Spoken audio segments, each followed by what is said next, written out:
Good morning, everyone. My name is Kelly Cox, and I'm Senior Director of Regional Community Workshops, which you are about to experience. This will be my 135th Regional Community Workshop over the past 15, 17 years. I've been working with myeloma patients, doctors, physicians, nurses, all sorts of people involved. So that accumulation of that experience is bringing top doctors to you right now and a top nurse that deal with nothing but multiple myeloma. I wanted to thank our sponsors, Amgen, Bristol Myers Squibb, Karyopharm, Binding Site, GSK, Janssen, Takeda. Oh my gosh, I almost lost my breath saying that, but thank you, sponsors, for participating in this program. It's much appreciated. We've also got a little housekeeping business here. You'll see a form at the end of each talk rating the talks. Please do so. It really helps me out for next year. So take your time to do that after each one. We'll also have a little Q&A here that you might have seen if you were looking at the website with the panel, and then we'll have another one. But to start things right now is a friend of mine, Dr. Craig Hofmeister. He's at the Winship Cancer Institute at Emory University in Atlanta. He comes all the way from there to our Zoom program, and he's going to discuss Myeloma 101 and frontline therapy. Craig, take it away. All right, good morning. How are all of you? My name is Craig Hofmeister. I'm in Atlanta at Emory, and we're talking about kind of two different sections here, basics about myeloma and initial treatment. Myeloma in general is not that hard to understand, can be challenging to treat. And what makes myeloma really challenging the vast majority of times is trying to understand the labs and where your myeloma is. And we're going to talk a lot about that. I like to think about myeloma cells as little termites. I had originally used bees, and that was a bad thing because bees are wonderful and we don't live without bees. But termites are different. There's nothing good about termites. And if you think about myeloma cells as termites in your bone marrow, if they are there, they can chew at the foundation of your house, which is your skeleton. And treatment of these termites is really what most chemotherapy is all about. While we can't eradicate every last myeloma cell, we can get to a point where your myeloma can be controlled. And the reason we can't, we think, is because there are some basically myeloma stem cells, some queens, that are difficult. And those are the ones that we're still trying to get appropriate therapy for so that the majority of patients can be cured. And that's what we're hoping for. And we're not there yet with our treatment regimens, but I think overall regimens have vastly improved during the time that I have been treating patients with myeloma.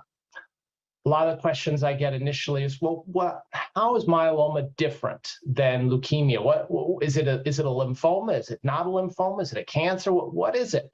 Well, most of the time in your cells in your bone marrow, as they mature, they can there's a big fork in the road. There's the lymphoids and the myeloids.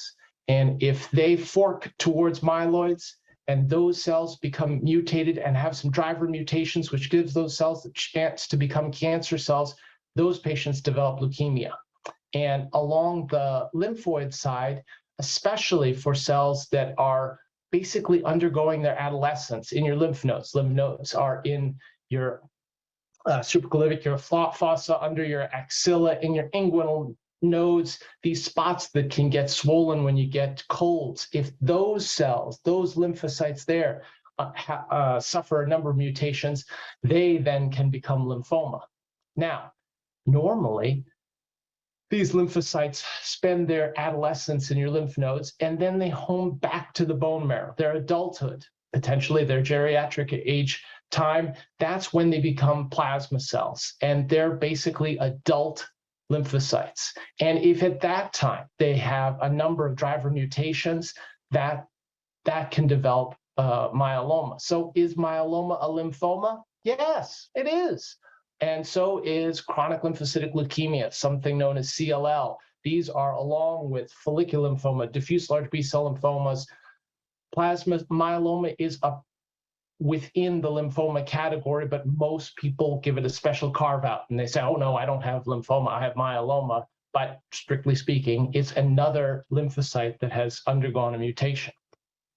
And most of the time, patients here on the left, you can see the plasma cell, and it can make monoclonal proteins, which then can clog the kidney, cause kidney failure. These myeloma cells at the bottom can fill up your bone marrow and chew at the cortical structure of your skeleton, leading to spontaneous fractures. And these myeloma cells, when they fill up your bone marrow, can lead to infections and make it difficult for your bone marrow to make red cells, causing you to be anemic and not get enough oxygen to your organs. So the diagnosis in general is different than the diagnosis for breast cancer, colon cancer, lung cancer, prostate cancer. All of those cancers, well, it's not that hard. You have a surgeon, they have a lump, they take a biopsy, pathologist carves it up into little bits, looks at it under the microscope, and then calls the surgeon and says, this is cancer, or this isn't cancer. Simple, easy peasy. But in my world, patients get a bone marrow biopsy and the pathologist calls you and says 10%, 5%, 40%. And then they say, good luck, have a nice day. That's it. You don't know if a patient has cancer because all you can tell by looking at it is the percentage of plasma cells. That's not a cancer diagnosis. What you're waiting for essentially is bad behavior. And bad behavior in a myeloma world is when these myeloma cells basically chew at your skeleton is one bad behavior. And you can see that on the left side panel. You can see the lumbar spine there. Patient presents with worsening back pain, and you can see a crumbling vertebra cartoon and then a corresponding MRI in the middle panel. And at that time, what happens to many patients is they see this is a vertebral compression fracture, when you suddenly can lose an inch of height all at once. Very painful thing. They can, through interventional radiology, orthopedics, neurosurgery, they can put a needle into that vertebra, pull out some of the cells, and on the right-hand panel, you can see wall-to-wall abnormal plasma cells. And this is bad behavior. This is when plasma cells are trying to harm the patient. Now, myeloma is difficult because trying to figure out that bad behavior is not always easy. And myeloma cells make antibodies. That's 80% of their job. So in the bloodstream, there are these antibodies. And one of the tests we can do is look at antibodies and see if there's a group of antibodies all exactly the same size and same shape.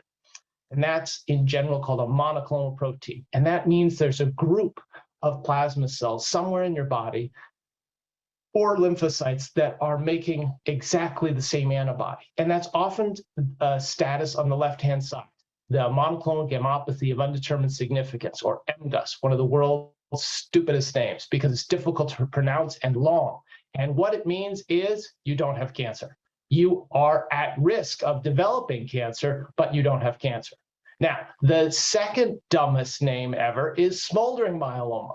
Smoldering myeloma is not myeloma put on simmer and low, causing trouble. What it is essentially more of MGUS. You have more plasma cells in your bone marrow, but they also have no evidence of bad behavior. They are not trying to harm you yet. But patients with smoldering myeloma, simply partly because they seem to have more capability to have more of these plasma cells, these patients are at higher risk of developing myeloma. So what's really the crossing the line? Crossing the line is really the Crab criteria. And that's when you're clear that these cells are trying to harm you. These cells chew at your blood, or chew at your bones and spit the calcium of your skeleton back into your blood, causing high calcium. They clog your kidneys with antibodies. They fill up your bone marrow, making it difficult to make red cells, causing anemia. So the Crab criteria are really the foundation of this diagnosis. Now, we all thought that was fine. Bad behavior, get a diagnosis of myeloma, simple. How hard can it be?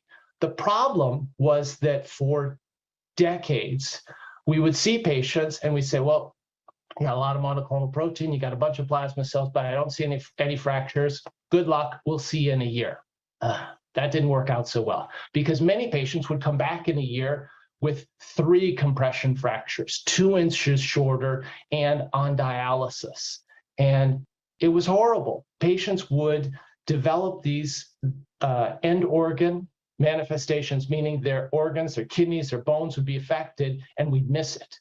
And so we thought, well, what can we do to move the goalpost, to make it easier to find these patients so that they don't develop fractures, so that they don't go on dialysis? And so we created the SLIM criteria. And overall, you have the SLIM crab criteria to figure out whether you need to treat patients. And the SLIM criteria, the S stands for 60% plasma cells or more. The LI stands for a light chain ratio greater than 100. And the M is at more than 1 5 millimeter MRI abnormality. Each one of these things puts you at high risk of developing myeloma, symptomatic myeloma, crab criteria myeloma within 2 years, but you don't have it yet. These aren't perfect. That 70% in 2 years is not 100% in 2 years. So interpreting these things takes some time and some slow effort to figure out, is this a plasma cell disorder that is heading towards harming the patient, or is this something that's stable and doesn't need to be treated? And that's something that sometimes is a gray area and requires some wayfinding along the way. Okay. The revised International Myeloma Working Group diagnostic criteria. So this is basically the details. I don't think you need to know these details perfectly, but sometimes it's nice to just review it in a little more detailed fashion. On the left-hand side is the precancerous states, MGUS and smoldering myeloma. These precursors put you at risk of developing multiple myeloma, but you don't have it yet. Multiple myeloma, in general, means that you have lots of plasma cells and they're trying to kill you. And that is almost basically the definition. That move of the goalpost is trying to just find patients before they develop the fractures and kidney failure. AL amyloidosis is a subset.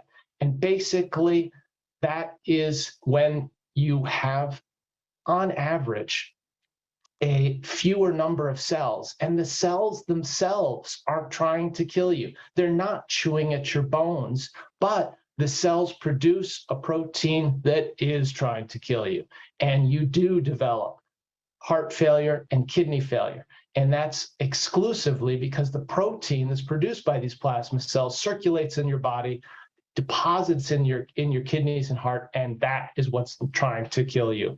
So AL amyloidosis is less that the cells themselves are chewing at your bones or filling up your bone marrow and making you terribly anemic, but the protein that they produce is what's causing the trouble. And we're going to go over the proteins, et cetera, later, because that's the hardest part about myeloma, understanding the damn labs. Okay. Overall, who develops myeloma? It's in general 1.8% of all new cancer cases. I had a very dear patient who had been treating for 8 years, and he still said he had melanoma. It's very common for patients. And actually, I worked at a cancer center. They did a fundraiser for multiple myeloma. So even the name is a little challenge. Multiple myeloma patients are less than 2% of all cancer patients. So if you go to your oncologist's office, it's very uncommon to have anyone else in the waiting room who also has myeloma. Most oncologists see a handful of myeloma patients. Who's at risk for developing myeloma? In general, myeloma is not a pediatric diagnosis. Less than 2% of patients are younger than age 40 with multiple myeloma. One first-degree relative increases your myeloma risk 2 to 4-fold. 2 first-degree relatives increases it a heck of a lot. African Americans have a higher risk than the patients of European ancestry, and in general, the average age of diagnosis is 70 years old. So this is not something in general I think about in patients who are 20s and in their 30s, but it certainly can happen. Risk. Now let's talk about all the bad things oncologists say to patients in a confusing way and patients don't understand. You have high risk MGUS, so please come back in 3 months.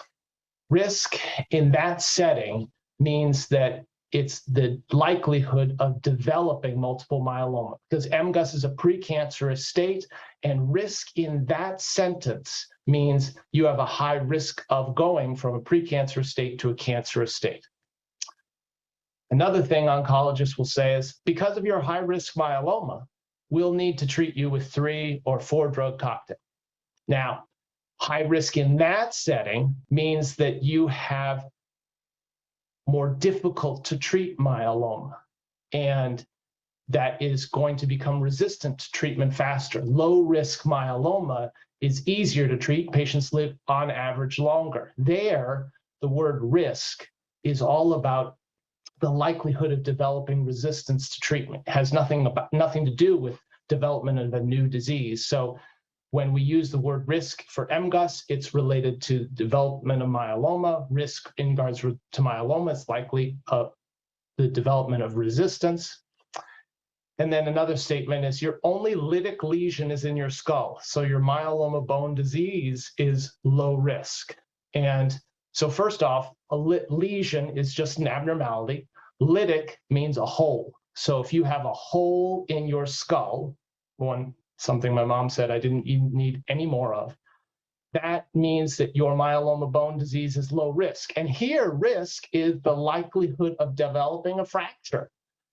Even though I occasionally did try to walk on my head, most of us don't do that. Most of the time, your risk for developing fracture is all about weight-bearing joints, predominantly, things like your hips and your humerus, things that you use a lot. So risk is very confusing, and doctors tend to use risk indiscriminately, depending on the context. Now, most of the time, risk when patients with myeloma is how quickly you become resistant.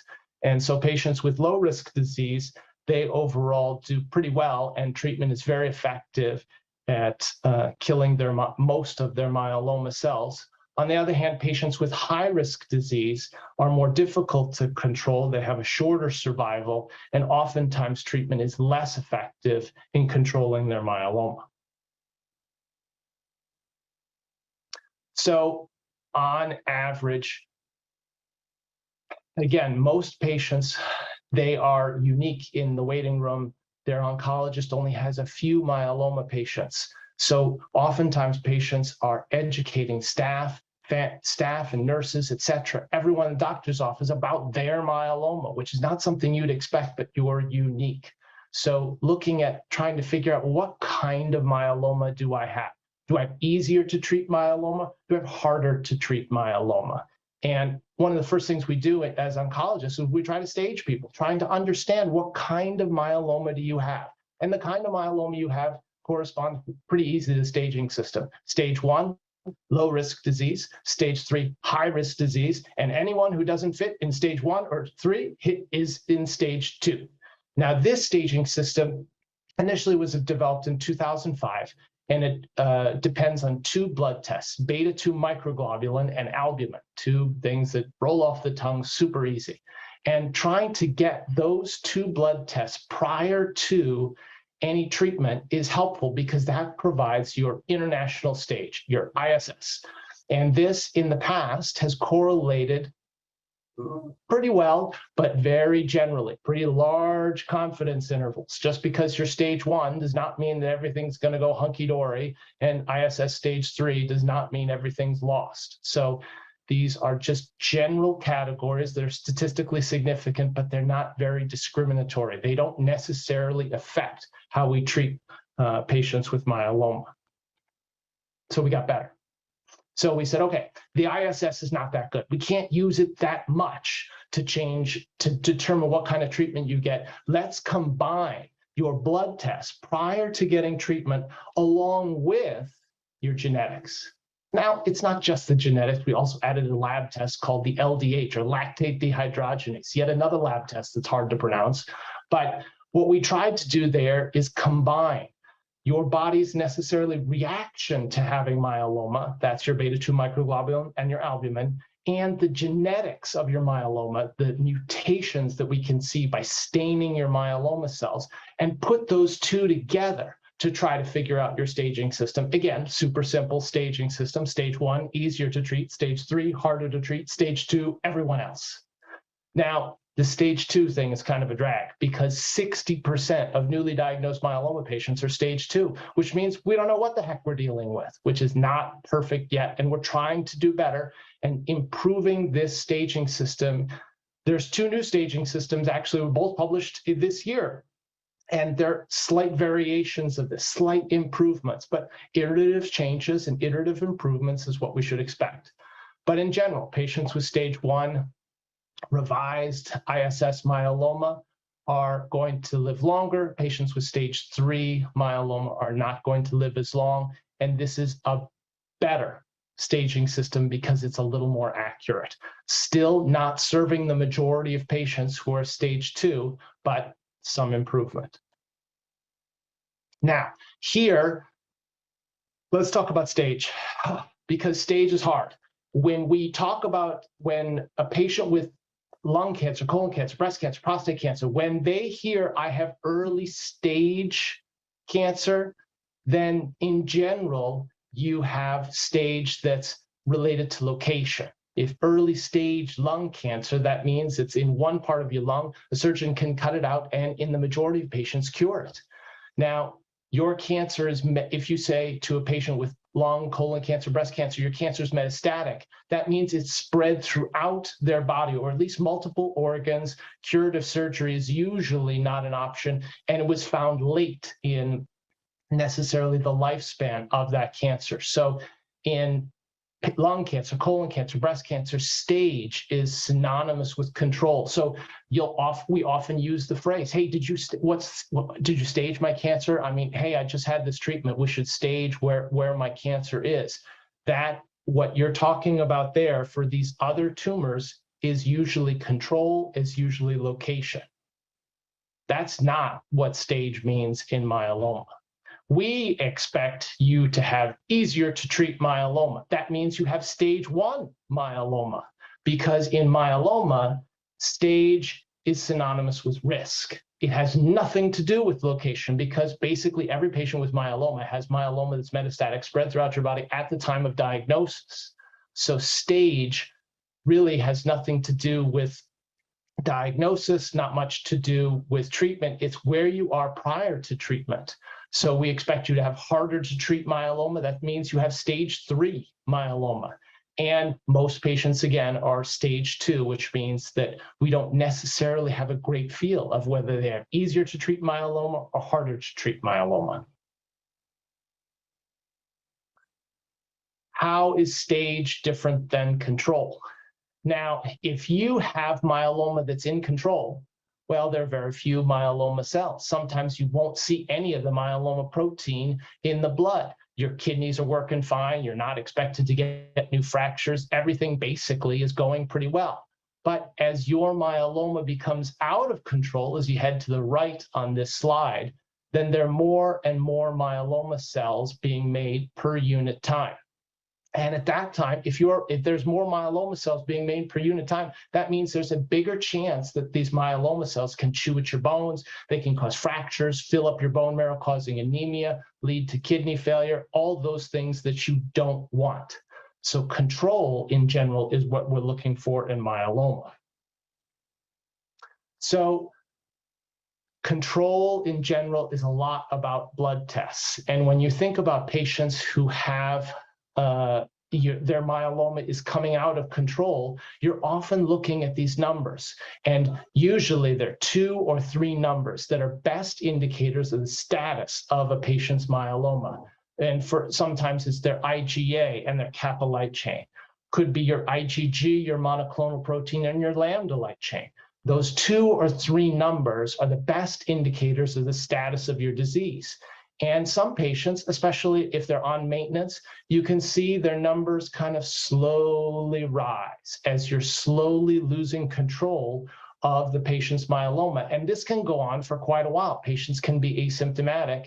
And then suddenly, right towards when a lot of myeloma is coming back, their numbers will quickly increase and patients will develop symptoms. So these numbers help us figure out, is your disease in control? And they're much more important on average than doing imaging studies because they're much more accurate.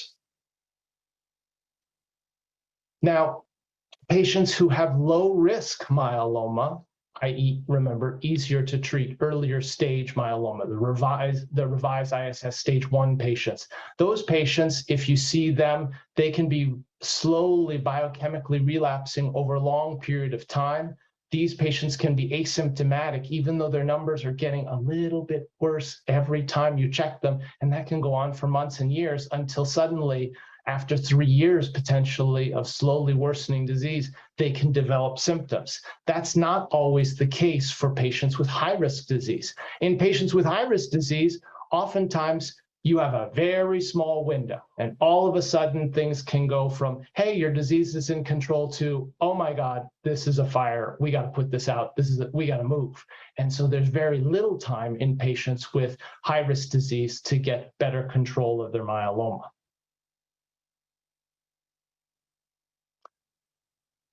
Overall, if you think about frontline therapy over time, from 1970s to 2000s, this was the age of using alkylator-based chemotherapy, standard chemotherapy, this chemotherapy that would cause me to lose even more hair than I've already lost. Now, since 2000s, we have developed new treatments that are specific to plasma cells that don't cause hair loss, but they are also better at killing myeloma cells. And you can see in this early view that survival in these cohorts of patients who are diagnosed between 2001 and 2006 and 2006 and 2010, their survival curves, the percentage of patients who are alive at 5 years and 10 years is slowly improving, and that's exactly what we want to see. Myeloma drugs on average include a number of them, and this is just primarily the things that are used up front at initial diagnosis and initial treatment. You usually use steroids, and steroids basically are a general stressor. Yes, they're the drugs we love to hate because they stress out patients a lot, but they also stress out myeloma cells, and they improve the activity of other drugs that have direct effect on the myeloma cells. Proteasome inhibitors, you know, things like Velcade and Kyprolis.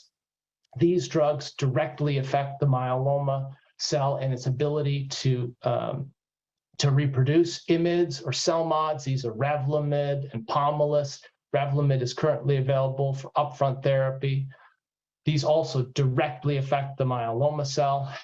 A newer on the block is CD38 antibodies. They target a protein on the myeloma cell surface called CD38. Darzalex is often considered, or isatuximab.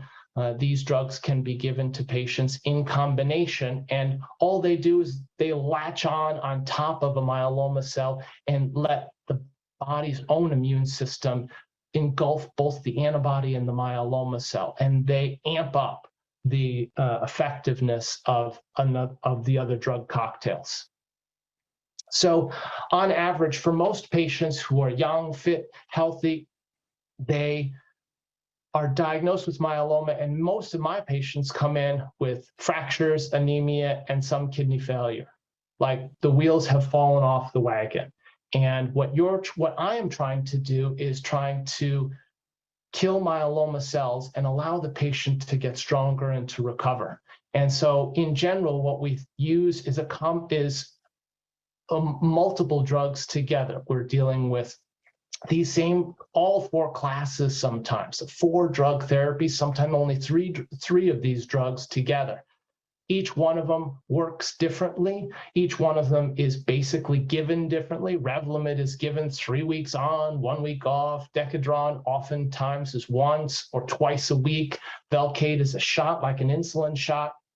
Darzalex is usually given as a shot now once a week, but then extends out to every other week. And each one of these can cause a lot of side effects. And the side effects that most bother, and we're going to talk about side effects later, but just to give a quick flavor, is that, you know, Decadron is something that we love to hate because it amps up everything about it makes you moody, it increases fluid retention, increases your risk for diabetes, increases your risk for cataracts. We hate Decadron, and we still use it because it makes allows us to get better control of your myeloma faster. Revlimid is the strangest drug ever, because Revlimid is supposed to cause a rash, but that doesn't mean you're allergic. What the hell? I mean, it's just a difficult drug to deal with in all settings, because if it's not going to cause, it causes you a rash when you're just getting to know it, and after your relationship is getting better with the Revlimid, suddenly it can cause you diarrhea or blood clots. And we need to often give medications to make it more tolerable. And Velcade, we also love to hate Velcade because it can cause tingling and numbness in your hands and feet over time. It's usually cumulative. And there's not great treatments for peripheral neuropathy other than trying to avoid development of severe neuropathy by reducing the dose and intensity of the Velcade. Oftentimes, after things are as good as they're going to get, in fit patients, we'll head them towards getting high-dose intravenous melphalan. This is called the bone marrow transplant, a stem cell transplant, an autologous transplant, any one of these. And the idea here is to get high-dose melphalan to get control of the myeloma. This in some centers is done all inpatient, as it is in our center. Some patients do it outpatient, where patients will go to an infusion center, spend 8 to 12 hours there, and try to get control of their myeloma, giving high-dose alkylator old-time chemotherapy that works best in patients who have early-stage disease and provides less value overall for patients with higher risk disease, and on average gives you about 30 months of disease control. And then for patients with standard or low risk disease, they'll often be given single drug maintenance, and this will add another 20 months of disease control for patients. Now, this message is changing as we use two drug maintenance on some patients who have harder to treat myeloma. This slide didn't work out very well, and I do apologize for that. I promise you there's a better iteration where I even screwed up the ABCDs. The whole point of this was to describe the fact that other oncologists make fun of us because we have all these drug cocktails and all these acronyms, VRD for Velcade, Revlimid, and dexamethasone, KRD for Kyprolis, Revlimid, and dexamethasone. Unfortunately, this slide didn't work out in the conversion, but the idea here is that there are many drug cocktails that can work to control patients with newly diagnosed myeloma. Okay. This is probably the busiest slide, and it doesn't look that busy when you think about it, but this is basically how I think about initial treatment, is that most patients with MGUS, or monoclonal gammopathy of undetermined significance, this is a precancerous stage. Remember, this is precursor disease, puts you at risk of developing myeloma. These patients I don't touch because any treatment thus far is worse than just watching it. And this goes just as well for patients with low and low intermediate risk smoldering myeloma. Patients with intermediate or high risk myeloma, these patients, intermediate and intermediate high risk smoldering myeloma, these patients have, say, a 50 and 70% chance of developing myeloma in the next 2 and 4 years. Those patients, we can talk about whether they should be treated with Revlimid. And I have to tell you, the majority of my patients don't end up usually choosing Revlimid and prefer in general to have close observation to make sure that they absolutely need treatment, because beginning Revlimid is a big change. Multiple myeloma and patients with high risk smoldering myeloma, I treat the same. And basically I try to figure out, do they have high risk, Revise ISS3 or something like it, intermediate risk or low risk myeloma. And I also put patients who are frail in a separate category. And patients with high risk myeloma, they get 3 and 4 drug therapy upfront. They get transplant. They get 2 drug maintenance after transplant. And it's hard to say maintenance here because maintenance simply means continued therapy. It doesn't necessarily mean an oil and filter change. And every once in a while, in the myeloma treatment speak, maintenance is simply ongoing treatment. Intermediate risk patients usually get 3-drug therapy, autologous transplant, and also 2-drug maintenance. And patients with low risk myeloma, patients who have absolutely very little on their genetic screen, often get 4-drug therapy initially, transplant, and some of these patients don't get any maintenance therapy. And so the goal here is trying to personalize our treatments both towards how likely it is for patients to be resistant, and also after transplant for these fit patients, how well did they respond to treatment thus far. Patients who are frail, they often get 3-drug therapy, Darzalex, Revlimid, and dexamethasone, and then this gets pruned down to just Darzalex and Revlimid, and you stay on that basically as long as you can, as your initial run with myeloma is usually your best and your longest. Okay, let's talk a little bit about bone health, because this is something that comes along. It is probably the least important part of myeloma treatment. But we love to argue about it because there's not perfect evidence to say what we should do. So anything we can argue about to increase drama in our lives, we try to do that. I don't know why we do this, but we love it.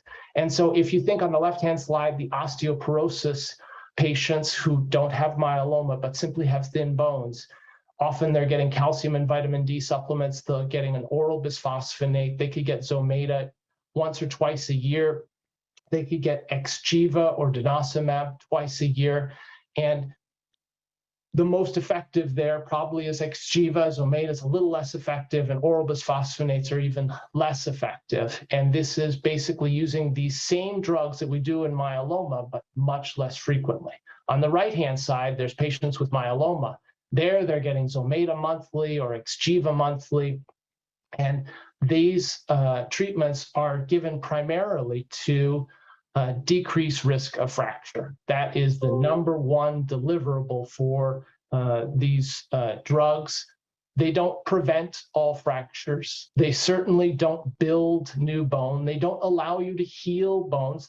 You're not a better person because you're taking Zometa and Xgeva. These drugs are simply trying to decrease risk of fracture, and they provide their biggest benefit for patients whose myeloma is out of control.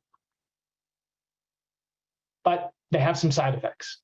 And so one of the side effects is relevant to patients who they've gotten Zometa and they haven't seen a dentist in the last 10 years. Then after getting Zometa or Xgeva, either one, they have a tooth pulled. And a tooth pulled within close proximity to when you got your last dose of Zometa or Xgeva puts you at risk of having non-healing gum and non-healing bone in your mouth called osteonecrosis of the jaw, or ONJ. And basically what we want to do is very rarely have you get Zometa and have you quickly soon after get an extraction. We want a long time between any doses of Xgeva and Zometa and anyone extracting anything out of your mouth. We'd prefer never to have teeth extracted after you get these drugs because they sit in your jaw for months and years. So any way to avoid this complication is certainly ideal. And we really love, and I think now there's enough understanding about this complication that we don't have some of the problems we did initially with patients undergoing invasive surgical procedures for osteonecrosis of the jaw. Usually the best for these patients is to do as little as possible if this occurs.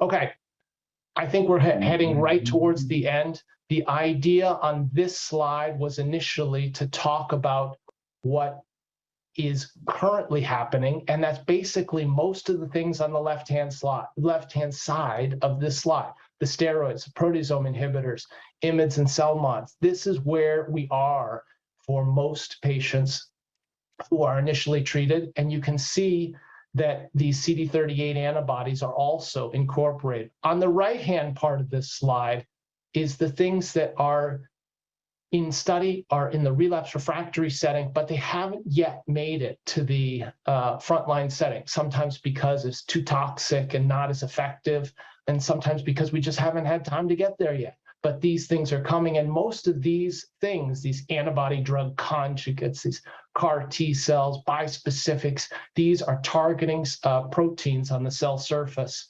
and it's really an immune way to try to treat patients with myeloma rather than standard chemotherapy, alkylator-based chemotherapy. I want to skip this slide. All right, this is really my last slide. And while this is a relapse refractory, this is not the relapse refractory talk at all. This is just a simple slide to get to kind of whet your appetite for what Dr. Freeman's going to talk about soon.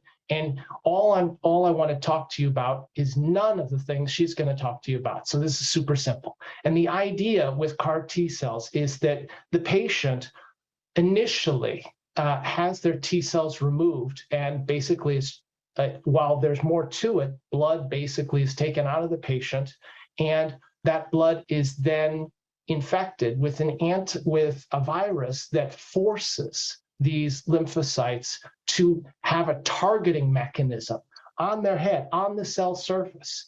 And these cells are then expanded. And these chimeric cells, once they're expanded, and this often takes 4 to 6 weeks to eventually occur, are then reinfused back into the patient. They are forced to target a patient's myeloma cell for something a myeloma cell often has on its cell surface. And these CAR T cells bind up to these myeloma cells, leading to their death. And it's one of the most exciting cellular therapies in myeloma that we're using right now. I'm not going to talk about most of the rest of my slides here. You've made it through all my slides. Good job. You've stayed awake. I can't really tell, but I'm hoping you've stayed awake. And I'm hoping that we can head towards our panel discussion and I can be helpful in answering questions. Thank you so much for your time. Well, thank you, Craig. Very good talk. And listen, everyone, there's a lot of you on the phone. Termites. Just remember termites. It's a great way to look at myeloma, Craig. I've heard so many, I've heard a lot of comments about myeloma, and to hear that, it even made more sense to me after 18 years of doing this. I lost some of the question because I fell off. Craig, can you see the questions, and Dr. Freeman and I can see them. I can see them too. So if you're stuck, I can go back.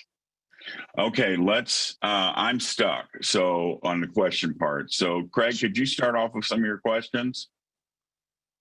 So there are a couple of questions that are better for Dr. Freeman, I think, and her topics. I want to take two of the ones that are simpler and easier for me and leave the harder ones to her, as I will be prone to do throughout this talk today. So, do lytic lesions heal? And basically the idea, that's when the termites are chewing at your bone, creating holes in your bone, putting you at risk of fracture. Then suddenly you get a lot of treatment, kill a lot of myeloma cells, and go into remission. Now you still have holes in your bone. You're still at risk of fracture, but the likelihood of a spontaneous fracture decreases to almost zero after 6 months of treatment and assuming good response. Now, problem is that at 70 and at my age, neither one of us are 18-year-olds, and 18-year-olds are actively laying down new bone. Old bone is being taken out, new bone coming down. At my age, at 70, as we all age, our bone turnover decreases. So these lytic lesions, these holes in your bone, don't necessarily heal very well. Yes, they don't spontaneously fracture, but they kind of scar down. And so they heal a little bit, but not very much, and it's over many years. And oftentimes radiologists will say, "Oh, and there's some mild scarring on these X-rays, and consistent with some healing, but don't expect major improvements." And then the other one that I would want to take, again, super easy, is or the only easier one here, because some of these questions are pretty sophisticated and great, is the myeloma team says, hey, you have newly diagnosed myeloma. We started treating you. We suggest you head towards transplant. And the patient says, well, what about a CAR T? I've been reading all this on the blogs, on the websites. Why can't I get a CAR T?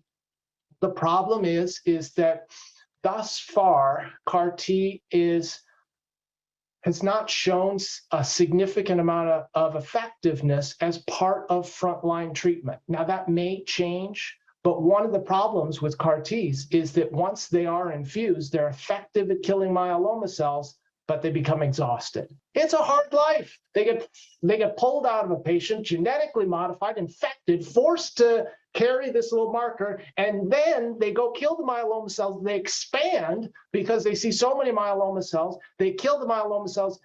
They're tired, and they don't last forever. This first generation of CAR T cells often die within 6 months of infusion. And what sometimes happens in the worry is that they won't be effective enough during those 6 months to keep the patient free of myeloma. So this is CAR T, and the incorporation of CAR T in upfront therapy is likely coming, but the data is not quite there yet. And the concern at the moment is that these CAR T cells may become exhausted, putting the patient at risk for earlier relapse than they might get from other ways of managing their myeloma. I have a question here. I'm 75 years old. My team wants to do an SCT. Why not a CAR T?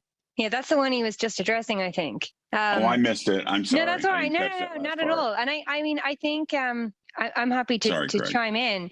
I mean, I think it's great that at 75, your team are considering for a transplant. And I think that, there's a lot of centers that won't even consider patients. A lot of centers in Europe won't do transplant for anyone over the age of 65.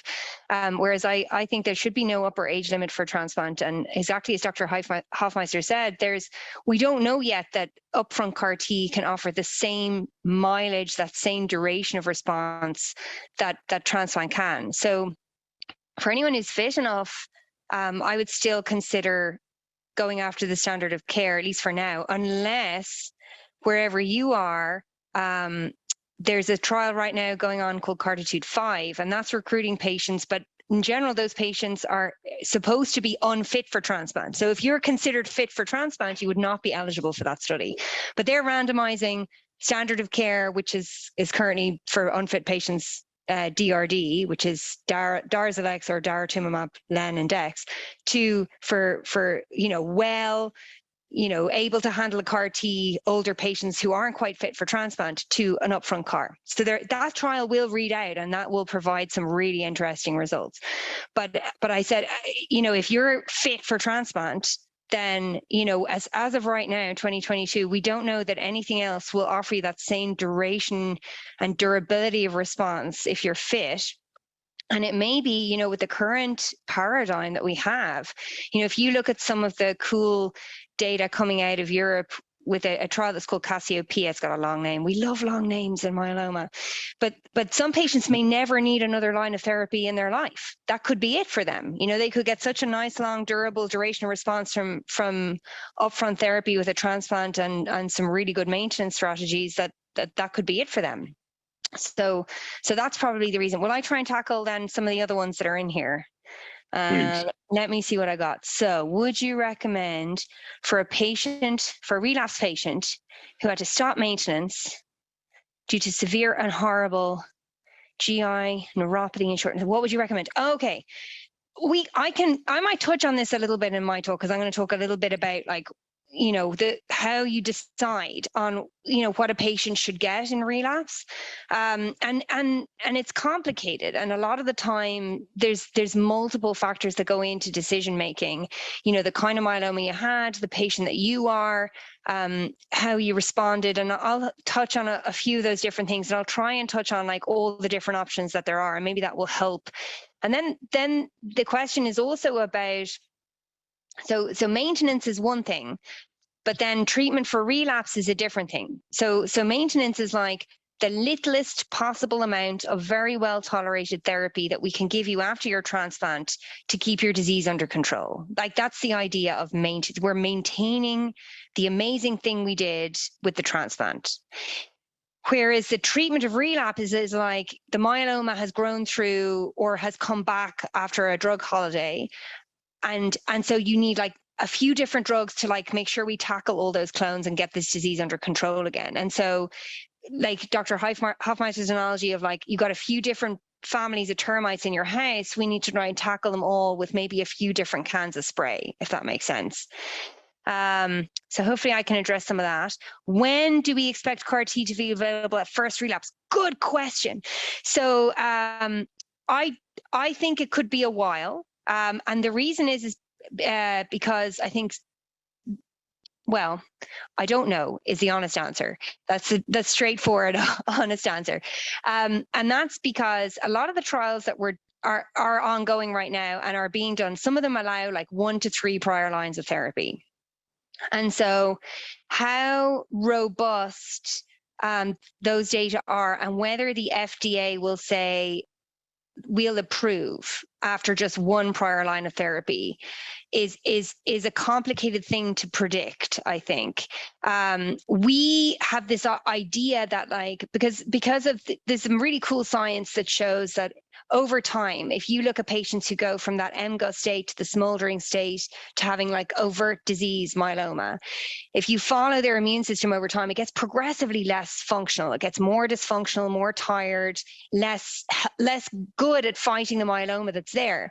And so we think, in theory, if the earlier in that disease course that you take the T cells out to make them into CAR T cells, that they will be more functional, that they will do better. And there's some like lab test tube evidence to suggest that that's true.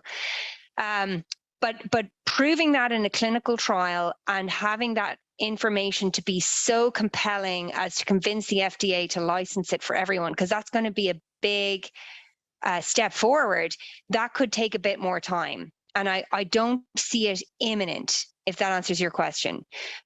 So for now, I'm counseling all my patients that the likelihood is, unless we have a trial open for them, they're going to get their CAR T at 4 or more prior lines of therapy as it's currently approved. Okay, what do we got left? What? I seen that's it. Do you want to go, Kelly? No, go ahead. I was going to say you got a couple compliments there, Craig, saying it was a wonderful presentation. Thank you, Craig. But go ahead, Dr. Freeman. I've got one here saying, what can a patient do to avoid going from no symptoms and good tests to, oh my God, we have a fire? I would suggest all you can do is attend for your blood tests.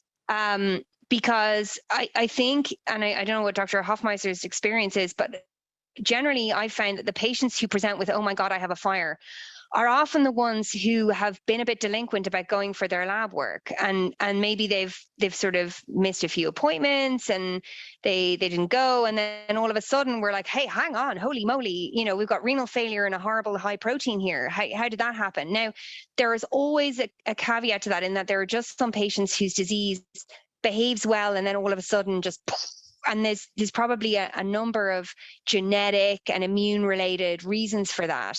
And again, there's not much you can do to prevent that.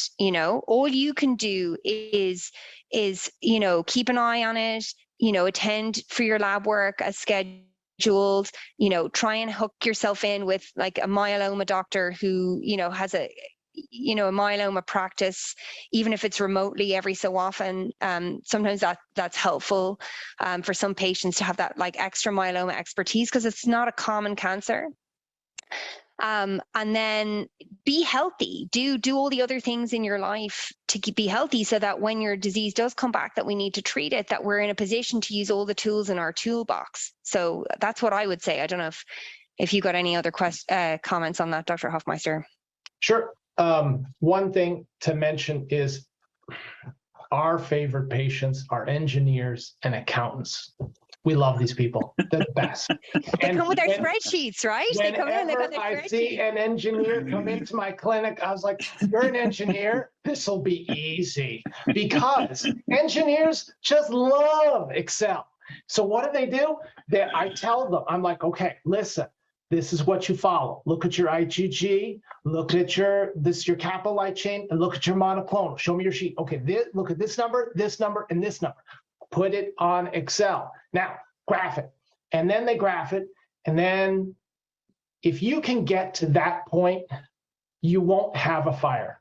You won't get to a spot where it's a disaster and your myeloma is out of control, because the biggest problem is that patients just say, hey, I'm seeing my doctor, everything will be fine. And the problem is many times doctors that aren't doing a lot of myeloma are trying their level best, but they're not seeing the curve over time. And sometimes doctors and every patient will at some point ask, well, wait a minute, what does my IgG need to be to restart treatment? And this is when having the engineer and accountant on your side is real helpful. You're like, well, listen, just look for a positive slope. And people are like, positive slope? Are you skiing? What the hell are you talking about? No, I mean, once the monoclonal protein is heading upward, well, if the light chains are heading upward, I don't care what the number is. What I'm looking for is it flat, which is good for me and for you? Is it getting better, good for me and for you? Or are these numbers getting worse? Are they going up? And if you can follow your own numbers and look for these things, that will put you way ahead. And the problem is most patients are leaving their oncologist's office with the paper that says, I have my CBC results. Who the hell cares about your CBC results? Most of the time, that's completely worthless. I want your immunoglobulins. I want your light chains. I want your monoclonal protein.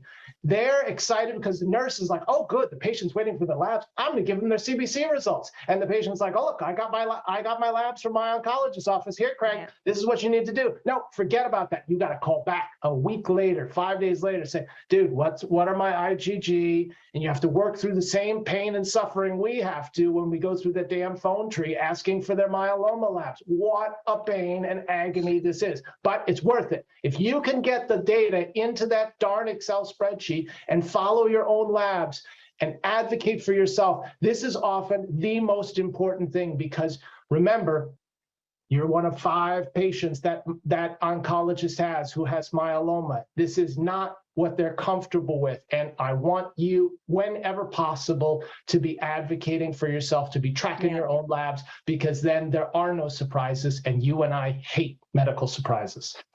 Agreed. Okay. I'm going to pitch the next one to you because I've done a lot of talking, Dr. Hofmeister. This one says, I started off with MGUS, then smoldering, but it's been 3 years since I've had a PET CT scan and a bone marrow biopsy. When is a good time to have another one? Okay, so let's be honest, is that there are, my beloved colleagues love doing annual bone marrow biopsies and PET scans on some patients. I dislike doing scheduled PET scans and bone marrow biopsies on all my patients. I want to personalize these, and most of my colleagues are trying to personalize these tests, because who wants to go through a $10,000 pain in the ass bone marrow biopsy every year when your disease hasn't changed at all? That seems wrong. So in general, I tell my patients that most of the time I'm doing a bone marrow biopsy at diagnosis. I'm doing a bone marrow biopsy before their transplant. If they're heading towards transplant, I'm doing a bone marrow biopsy in certain low-risk patients or patients who have had a great response and might be in a complete remission at day 100 if they're low risk. If I'm thinking to myself, their management after transplant is going to change based on either the PET scan or bone marrow biopsy, I'm going to do that again. Otherwise, I use the bone marrow biopsy as a ticket to get on a cool clinical trial that the patient and I are excited about, and I don't repeat otherwise. There are exceptions. Certainly patients whose myeloma can't get it together to make a lot of antibodies in the blood. We call them oligosecretory. Or patients who have no antibodies to follow. There's nothing to follow in the blood. Well, shit. Then I've got imaging, I've got bone marrow biopsy, and the imaging is only going to provide the status of the myeloma bone disease. The bone marrow biopsy is only going to provide the number of plasma cells in the bone marrow. Sucks. But on certain patients who just, their myeloma cells don't aren't able to make a lot of protein, that's all I got. The majority of patients, I can follow their blood to look at the status. And I think most patients struggle with this because they're coming from the breast cancer, colon cancer, prostate cancer mantra, which is, hey, what's the status of my breast cancer? I need a CT scan of my chest, abdomen, pelvis to figure out the status of my breast cancer. We don't need to do that in the majority of myeloma patients. We can use the blood. Sharice, any thoughts on your end on this? No, I agree with that. We probably in our practice do a few more bone marrows than you do, Craig, but I think it's really individual to the patient. There are those certain times, but if you're watching a patient closely and you're watching their labs, we're more likely to go to a scan first. If you see numbers, that biochemical relapse and numbers are slowly progressing, and you want to make sure there's not more going on than what you can see, and get a PET at that point. If you're changing therapy, going on a clinical trial, then it's worth looking at the biology of the disease again to see if anything's changed. But frequent bone marrows, no. I get the same thing. Hey, you haven't done a bone marrow on me in 4 years, and it's like, that's a good thing. You're doing well, and you're doing well on your treatment. Why anyone would want another bone marrow biopsy is always amazing to me. I've had one when I donated cells to a lady that had aplastic anemia, and I had to get 3 of them. My first one, they said, this isn't going to hurt. Second one said, you're nuts. And the other one said, I'm really good at it. So I was thrilled. Gosh, what a vibrant question session, you guys. Your enthusiasm is overwhelming. I really, really appreciate what you're doing. All right, we're going to take a little break here. We're going to go into some guided meditation and a stretch break. Remember, everyone, put your arms above your head, do things like that, and we'll be right back. Well, welcome back. We had a very vibrant discussion before our meditation here, and it was just exciting. We had Dr. Hofmeister and Dr. Freeman speaking, and Dr. Gleason. If you've missed the first half, don't worry, I have a surprise for you at the end. I'm so relaxed that I almost took a nap since it's so early here on the West Coast. Kelly Sidorowicz puts that on, and we send it to all of our meetings, and she just does a great job. But very excited right now to introduce Dr. Freeman, who's never spoke at one of our RCWs before, and I am thrilled to have her on. She's going to take on a couple of complicated things here: relapse therapy and clinical trials. Well, Dr. Freeman, take it away. Hi, everyone, and thank you so much to the IMF for inviting me to talk. This is actually the second time I've done one of these, Kelly, and I always enjoy. I'm so sorry. I'm only joking. Don't worry, but I only because I'm delighted you invited me back. So obviously I did something all right the first time around. The topic I was given is relapsed and refractory, and I want to sort of start off by saying the future is very bright for patients with relapsed and refractory disease. And a colleague of mine, Dr. Shah, likes to call us young myeloma treaters, and I'm going to put myself in that bucket, myellennials, because we don't remember the bad days of myeloma therapy. All we know is the fantastic, bright future that we have come up and trained in, where we've got lots of tools in our toolbox. And I'll talk a little bit about that as I go through my talk. I'm looking forward to questions at the end. Feel free to jot them down or put them in the chat, and hopefully we'll get to everything. So my area is myeloma, and I predominantly focus on using transplant and CAR T therapy for patients with multiple myeloma. And I work at the Moffitt Cancer Center here in Tampa, Florida, where the sun is shining. So with that in mind, let's get started. So I'm going to hopefully give you a sense, an overview of what things that, what tools there are in the toolbox that we can employ for patients who have myeloma that has come back after a first line of therapy. And then some understanding, some background about how we go through that decision-making process, because it's not at all straightforward. A lot of the time we talk about multiple myeloma, it really is multiple myelomas. Not everyone's myeloma is the same. And so we try our best, exactly as Dr. Hofmeister said, to really try and personalize our treatment choices for the patient as best we can. And I think we're getting better and better at that with every year that goes by. I'm going to share with you some things that are new, and then also what's in our hands, hopefully in the future. And then I'll share with you some overview of what we can do here at Moffitt and what might be available at some of the bigger centers across the country. So what's the difference between relapsed and refractory disease? So relapsed disease is where you have had a first line of therapy. Maybe you've been on a drug holiday for a little while, so you're not on any active therapy right now, and your disease has come back. And that's relapsed. Refractory is where your disease is progressing despite being on active therapy. And so they're quite different things, as you can imagine. So somebody who's got like a slow, grumbling progression where they're not on any active myeloma therapy is going to behave very differently for somebody who's on maybe 3 or 4 very potent drugs and their disease is still not responding. And you can imagine how those are different things to take on and that they're not the same.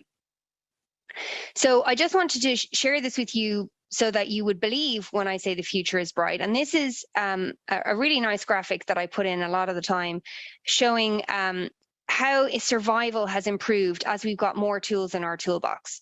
And so what you can see is that, the relative survival of patients, taken over a 5-year period has just gone up and up and up and up as every 10-year increment goes by. And we've got more and more things to play with to help keep disease under control and to tackle disease at relapse. And things are getting even more exciting, as you can see in far right-hand corner.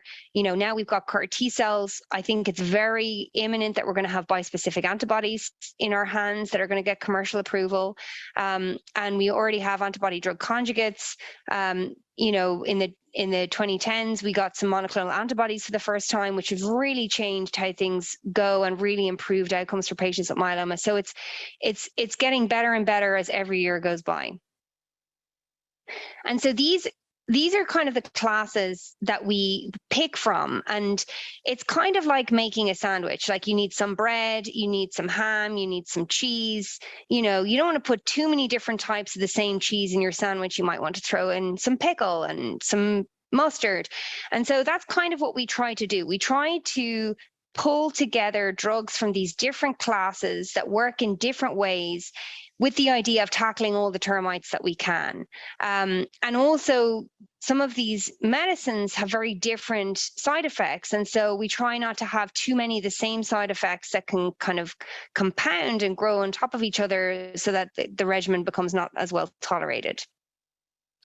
So how do these drugs work? This is kind of like, it's a shame I can't use my pointer here. Can I use my pointer? QA people, is it possible for me to use it? I can't. No, I can't. I can't use it. No, boo, I love a pointer. Okay, that's all right. That's okay. So the big blue blob in the middle is a myeloma cell, and then all around it are the other cells of your immune system that can get interacted with.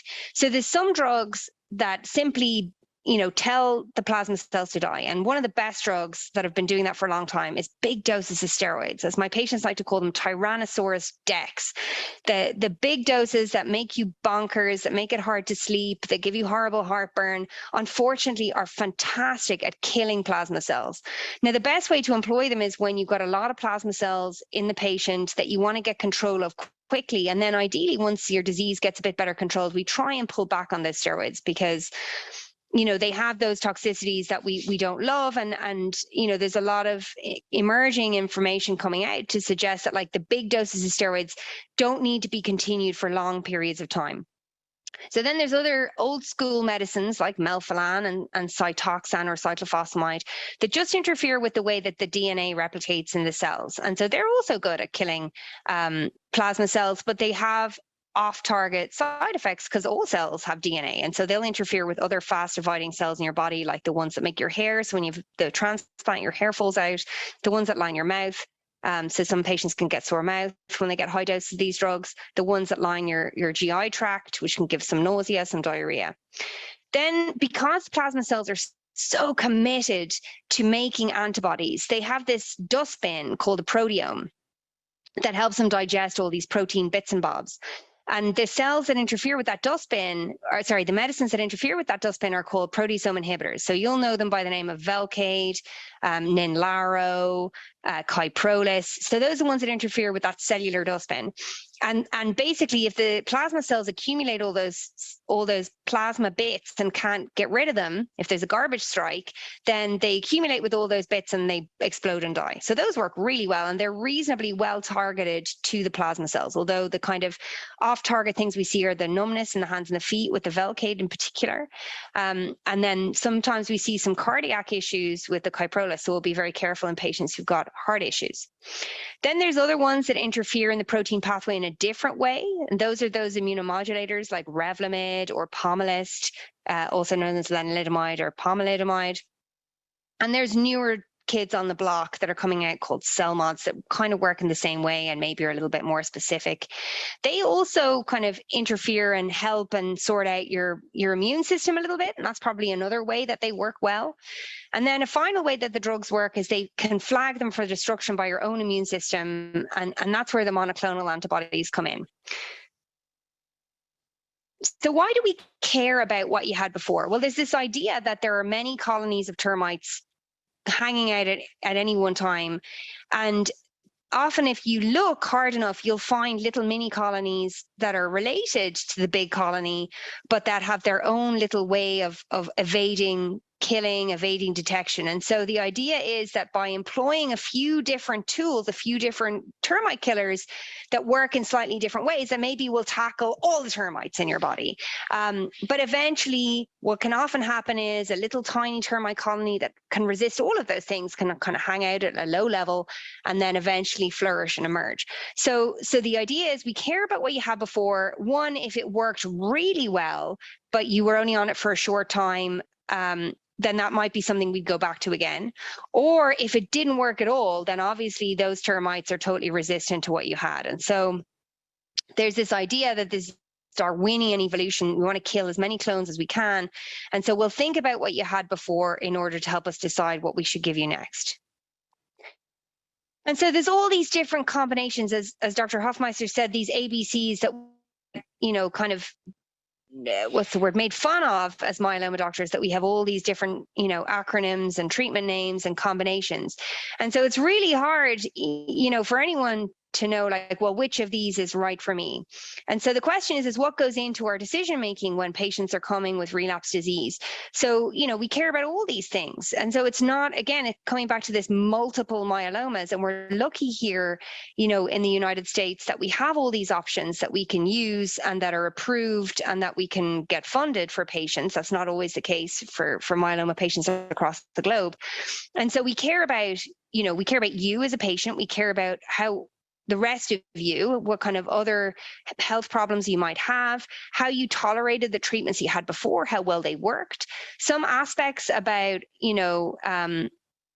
the genetics of your disease. So Dr. Hofmeister alluded to in the previous talk, there's some genetic features of your myeloma that we look for. We talk about these fish changes that are particularly high risk. So they will often influence our thinking and our decision.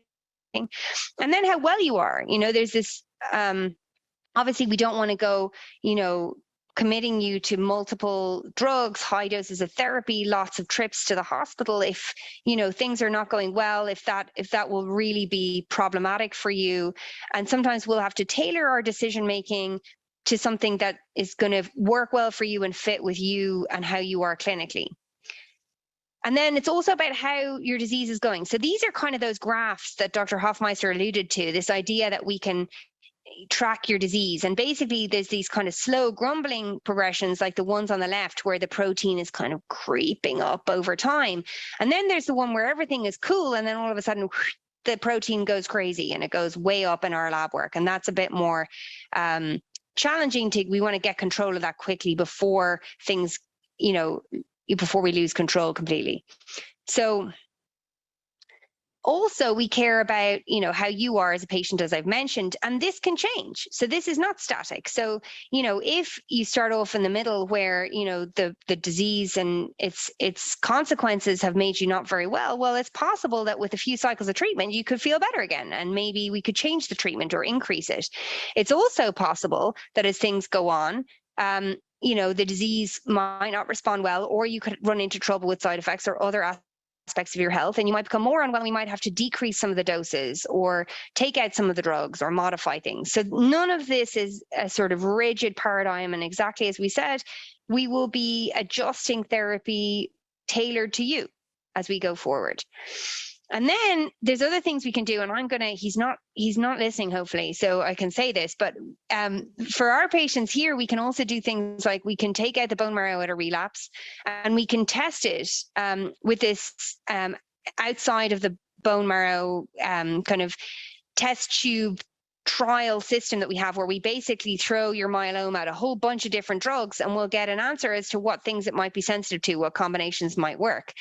And this is something that we have at Moffitt that we are very proud of as a system, and that we get actual answers for, things that might work where we are kind of scratching our heads as to what the next best option is. Then we'll get these reports like this, where basically they'll have done an equivalent of hundreds of little mini trials in test tubes to see, okay, well, these drugs work well by themselves, these drugs work well in combination, and these are things you should consider, of all the standard drugs that you have that might work well in this person's myeloma. So this would be a reason that I would do a bone marrow at relapse, as it could very well influence the treatment options that we consider for that particular relapse to get this information. And the turnaround time is really impressive. It's as little as 1 to 2 weeks.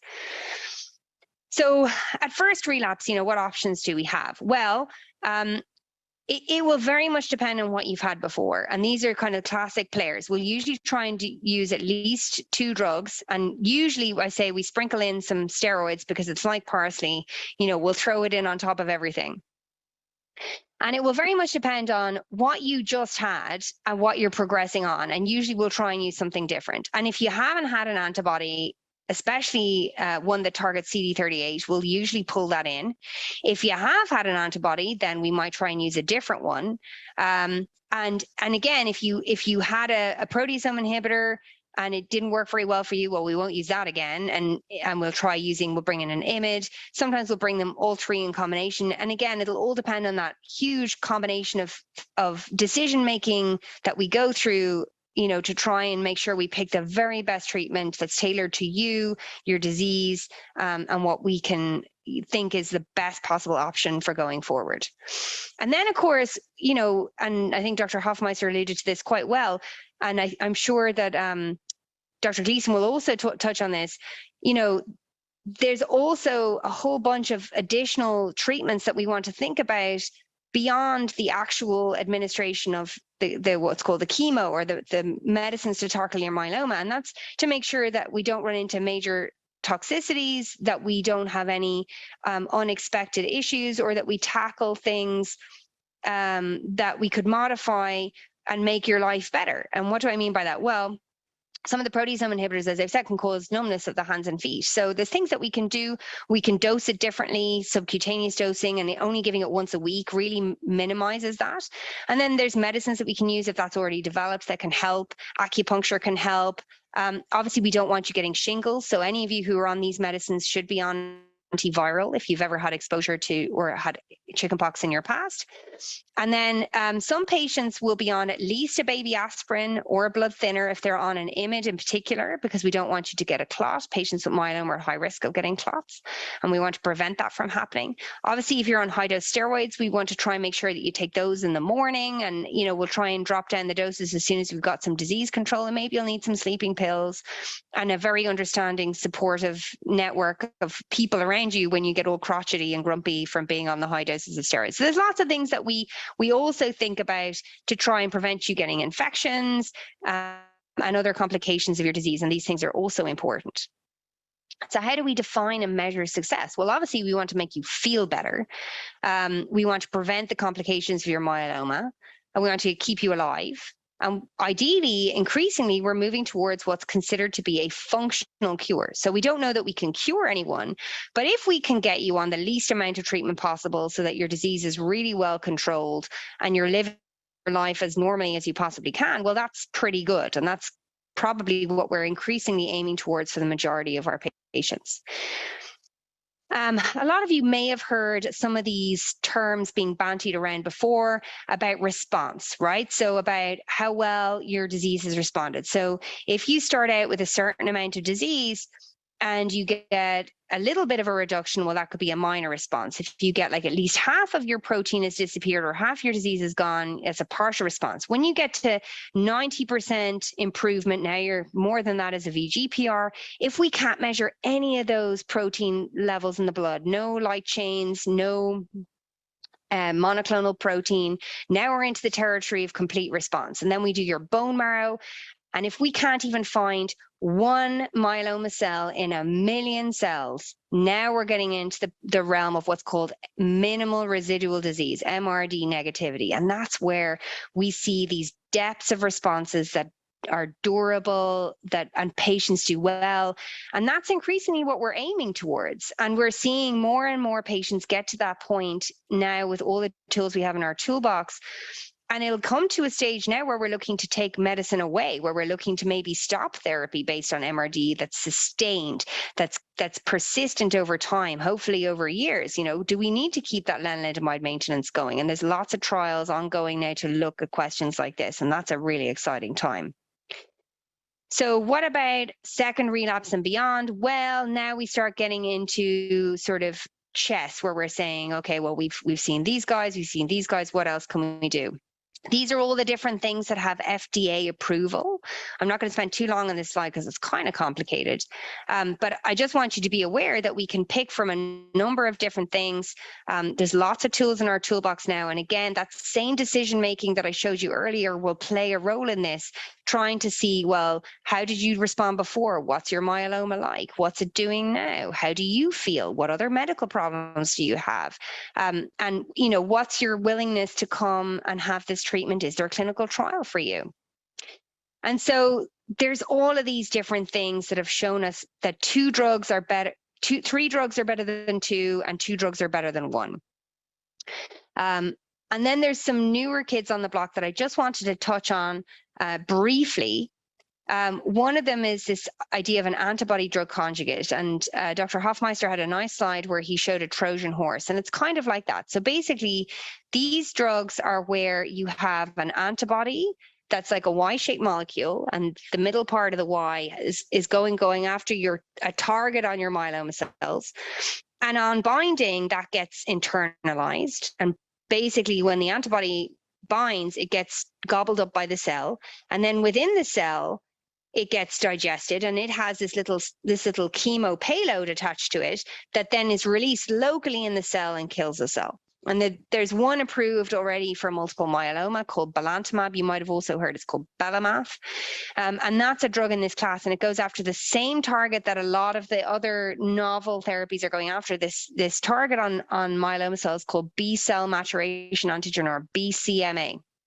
And it basically goes in, attaches, delivers its cytotoxic payload, and boom, hang on, where's my boom? There it is. Torpedo right into the cell to kill it dead. And this is easy to administer. The thing that patients run into trouble with is eye toxicity. So the little cytotoxic payload, the little chemo on it, has the potential to cause a lot of irritation in the eyes. So if any person is being considered for this, we're getting ophthalmology involved to really carefully scrutinize your eyes. I think we'll probably get better at using this medicine over time. I think probably the dosing needs to be adjusted from what's currently being used. But it is something that we can turn to and reach to. But increasingly, I think this shouldn't be used if the consideration is that in future we'll get to CAR T, and I'll talk about why that is a little. Okay. There's also these drugs called, they basically interfere with these little shuttles in and out of the nucleus, which is the brain of the cell. And one of them is called selinexor. You might also have heard of it, called Expovio. And basically it's shown some improved outcomes for patients who've had lots of other types of therapy. So this is the kind of thing that we'll reach for when we've exhausted all other options. It has some side effects. It is a pill, so that's convenient, but it has some side effects. It can cause really a lot of tiredness, a lot of nausea, and it can drop your salt levels in your blood a lot. And so a lot of the time patients don't feel great on this medicine. So it's not something that we put them on for a very long time.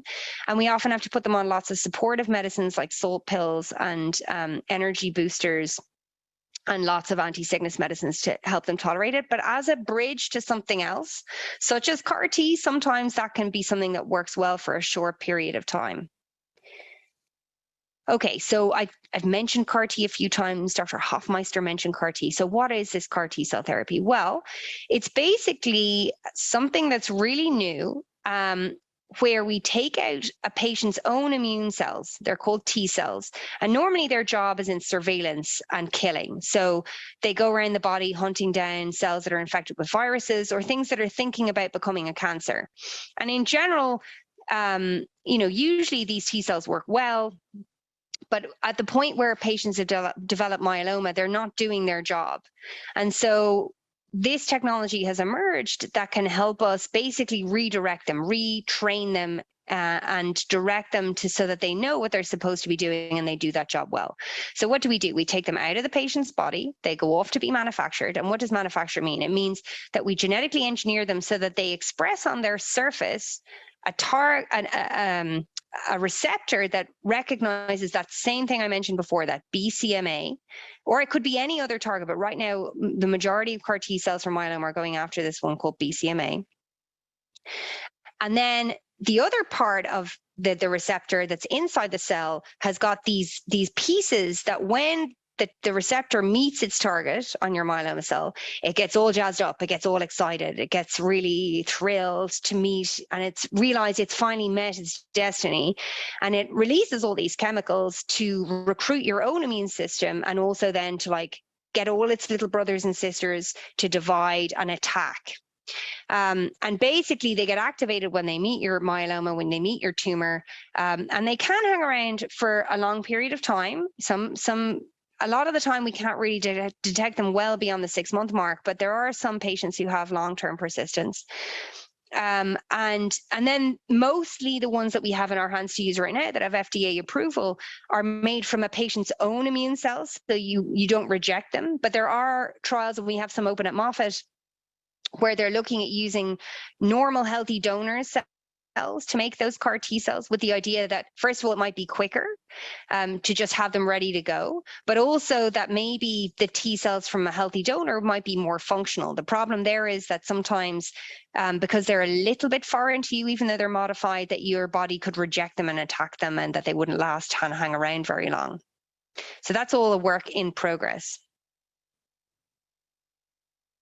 So for patients who've seen the big 3 classes of drugs, so what do I mean by the big 3? I mean a proteasome inhibitor, that's like the Velcade, the Kyprolis, the Ninlaro, a IMiD, so like the Revlimid, the Pomalyst, and then an antibody, so either Darzalex, daratumumab, or isatuximab, Sarclisa. So if you've seen those big 3, we call you triple refractory. And all the other drugs that I've mentioned that are approved apart from CAR T cells, so like the selinexor, the belantamab, most patients will respond, but not for very long. So they did better than anything else we had, but most patients within about 3 to 4 months, their myeloma is back and they'll progress if they're the kind of patients that have hit those 3 and relapsed and have had multiple prior lines of therapy. So CAR T cells did way better than that.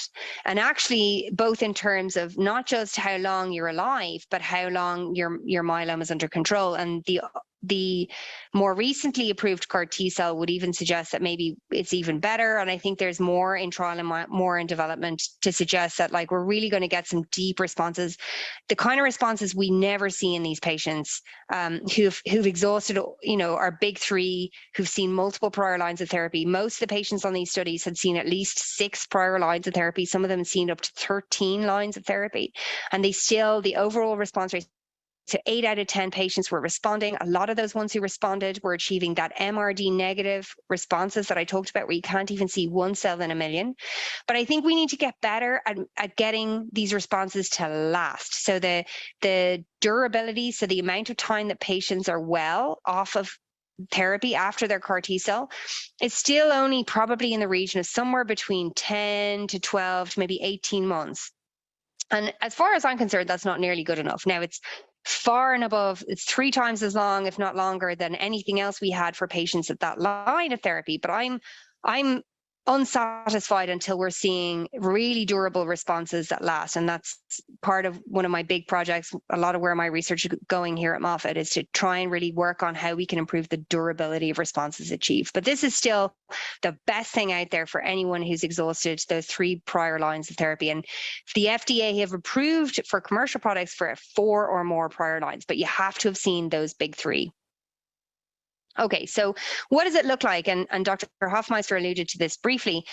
So first of all, you'll be referred by somebody to a center where we do CAR T-cell therapy, and then we'll decide, are you eligible? Have you seen those big 3? Are you at least at 3 lines or maybe more? Now, you don't have to wait until you're 3 lines or more, because a lot of the big centers will have studies where we could consider you for CAR T-cell at an earlier line. So some of the studies we have open are 1 to 3 prior lines. Some of them are 3 or more. So we could get you into a trial at an earlier stage.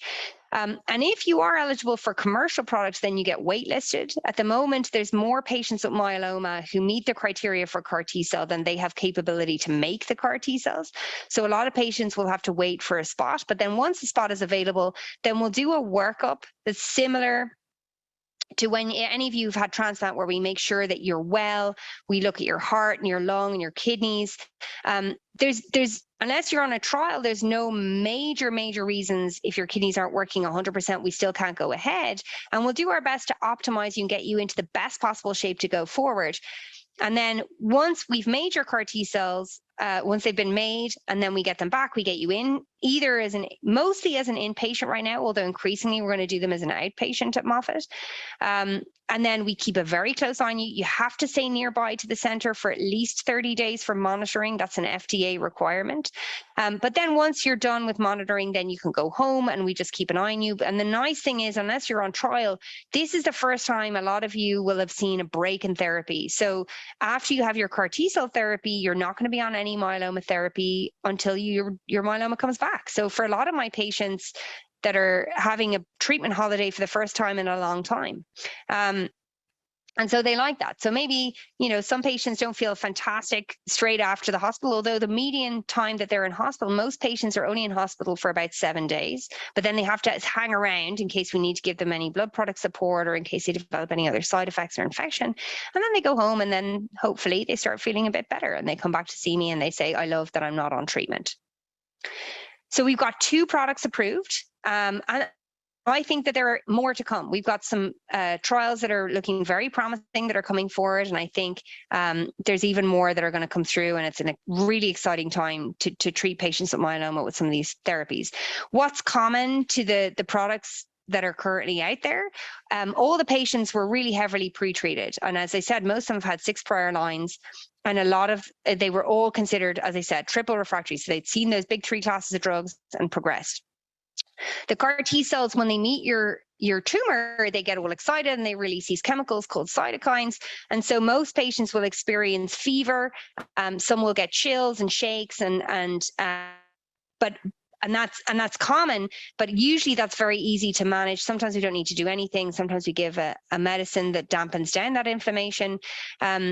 Not commonly, but it is something that we watch out for. Some patients get what's called neurological toxicity, where they get a bit confused. They struggle with word finding, and that's usually where we have to employ a short course of steroids to make sure we tackle that very quickly.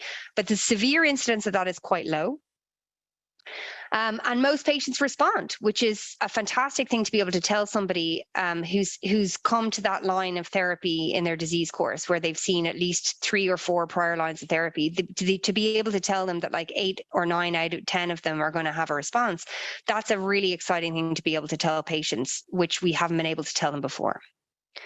Okay. The duration of, as I said, the overall response rate, 8 out of 10. Of those patients, 4 out of 10, we won't be able to find any evidence of their myeloma. And the duration of response for the first CAR T trial, this is the other one that's been published, is about a year. I've kind of talked about this. So always think about any time you've got a relapse and you're embarking on a new line of therapy, always ask about what clinical trials are available. Myeloma has been one of the most prolific spaces for clinical trial advancements of any cancer, I think, to date. Insofar as, there's very few other cancers where we could have like 3 new drug approvals in a year by the FDA, and there's been several years that that's happened for myeloma. There's lots of things in development. There's lots of cool trials. And so I've just put some things here. There's options for you to have a look at, even from home, if you want to use the internet and have a look. And it's always worth finding out. And the bigger centers often have more trial options for you. So if it's something that you want to talk to your doctor about, could I go and get a second opinion and find out if there's any trials open in my nearby big center? It's always worth thinking about. Okay, I think I'm nearly there. So another way of doing kind of the job that a CAR T cell does is what's called a bispecific antibody. So that's an antibody that has 2 bits. So there's a bit that attaches to your tumor, and there's another bit that goes to your T cells, your own immune cells, and says, hey, come over here, attack this guy. So it's like a bridge that brings together what's called this immune synapse, this like joining of the 2 worlds. And these also work extremely well. And I think it's very likely that the FDA will approve one of these for commercial use in the coming year. Again, going after that same target, that BCMA target, that is also the target of belantamab, which is the antibody drug conjugate, the torpedo guy I talked about, and the CAR T cells. So these things are not the same, and they have their pros and cons. And I don't want to get into this too much, but it's important to bear in mind that like the CARs and the bispecific antibodies, those double antibody guys, each are going after the same target. They both can have that same toxicity where the immune cells get all excited and cause cytokines to be released, and maybe you'll get fevers, and they can cause this neurological toxicity. So that's similar. And the target is similar. The difference about CAR T cells is a bit more complicated a process, because obviously we should take the cells out, they have to go off and be manufactured, then we put them back in, and they're like a live biological product in your body. And then you have to hang around the center for 30 days to be monitored. Whereas the bispecifics, it's possible that like these could be given at smaller centers, without the same degree of sort of intensity of monitoring afterwards, although I still would argue that they do. We do all of these very carefully here at Moffitt, and we're quite, rigid about keeping an eye on our patients. And the other thing that bites are different to the CARs is that the bispecifics have to be given frequently. So you have to keep coming back for treatment, kind of like you're on regular therapy. Whereas with the CAR, it's like you're one and done. So you have your CAR, it goes in your body, you get your response, and there's no frequent administration. We just keep an eye on you after that and see how things go. We have a ton of trials open at Moffitt, and if any of you are nearby, I'm not going to dwell on this too much. We actually have more CAR T trials open that are on this slide, and we've got 2 more coming. So it's an exciting space, and I think, as I said, it's always worth it. I'm sure they have just as many trials open at Emory and any other big center that are around. So it's always worth checking. Another thing that patients often ask me about is what about my family? And Dr. Hofmeister briefly alluded to the genetic associations that we see, that it's commoner if you've got 1 or 2 first-degree relatives. There's this great study that's open. We have it open at Moffitt, and it's worth considering if you have some family members that are affected. It's called the PROMISE study, and they're really looking at trying to better understand, who is at risk, what those real genetic predisposition factors are. In particular, they're looking for African Americans, and then anyone who's got a first-degree relative who's got multiple myeloma. These are patients that would be eligible for this study, and basically they're trying to screen as many patients as possible and really try and understand. This is being spearheaded by the Farber, but there's tons of big centers that are all participating, and you can basically sign up online. And you don't have to necessarily go to a center that's got it open and running. But if anyone's got questions, obviously we'd be happy to answer them at Moffitt. So hopefully I've kept to time. What I want to just leave you with is that, survival is better than it's ever been for myeloma. And in fact, I think it's really hard for me to prognosticate for patients now, because the numbers that I'm using to tell them how long they're going to be alive are old. It's old data. We've got new tools in our hands now that we never had before. And so the likelihood is that patients are going to live even longer than the estimates that we have currently. We've got all these new amazing tools in our toolbox. And as I said, thankfully, we mostly got access to the majority of them for most of our patients.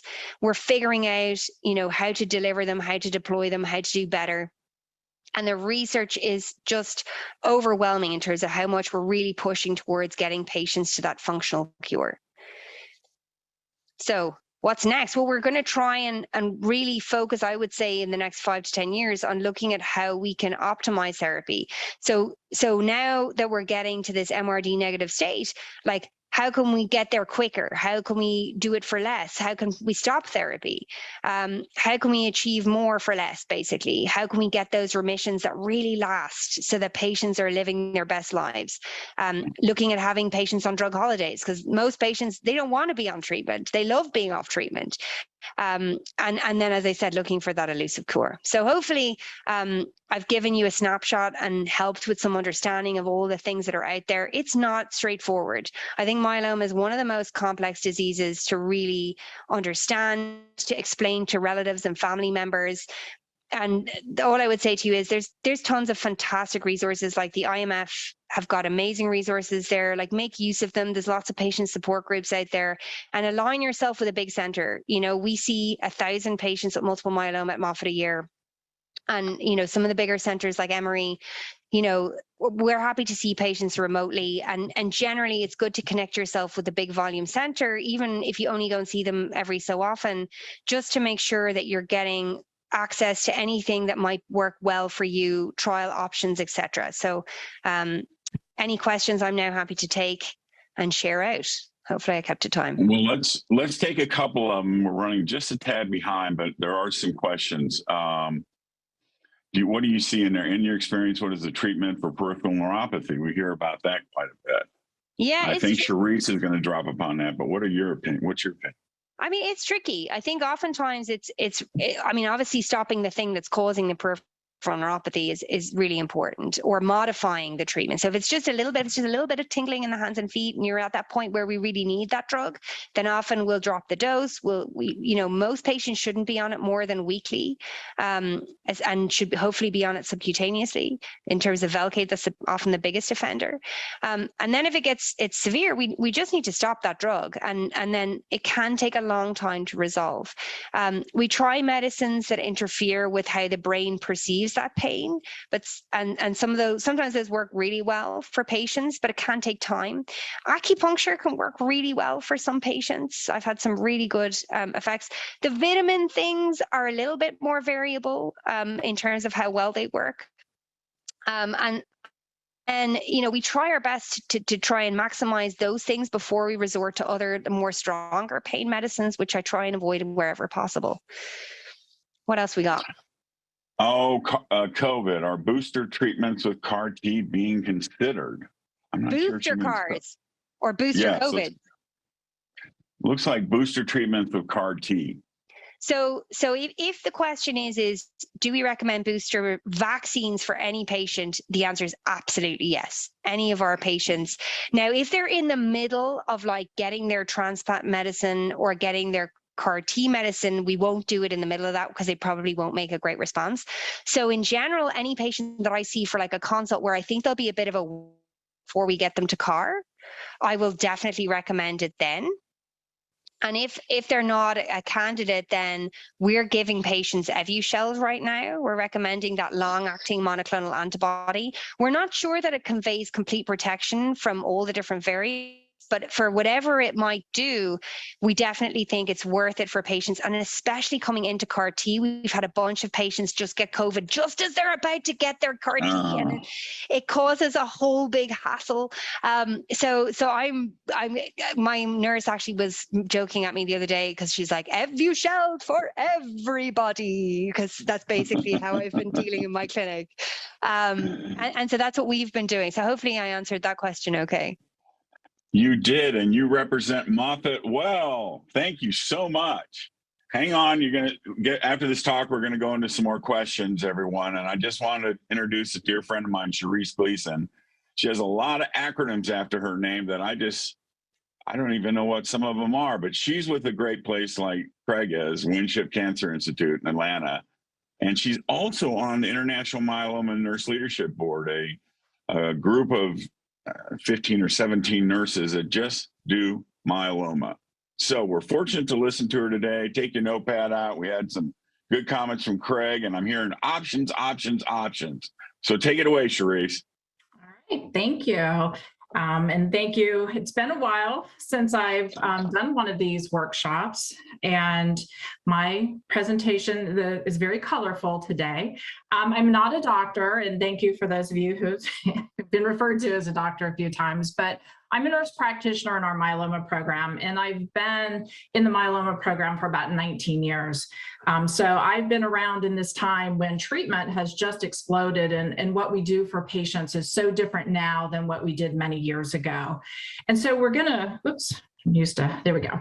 Talk a little bit about your care. And, we mentioned earlier that we personalize it. And, with all these treatment options, we have strategies, but it really comes down to you, and many factors go into that. And so we'll talk a little bit more about that. I can't say enough about your team. We like to talk about how we're a team approach, and I think you're going to find that at most cancer centers and certainly the myeloma centers. But this is a snapshot of who is your team, right? You might have a general oncologist who referred you into a myeloma center. Your myeloma physician, like our two physicians that are here today, your primary care provider is still important in this equation. Just like we don't want them treating your myeloma, nor would they.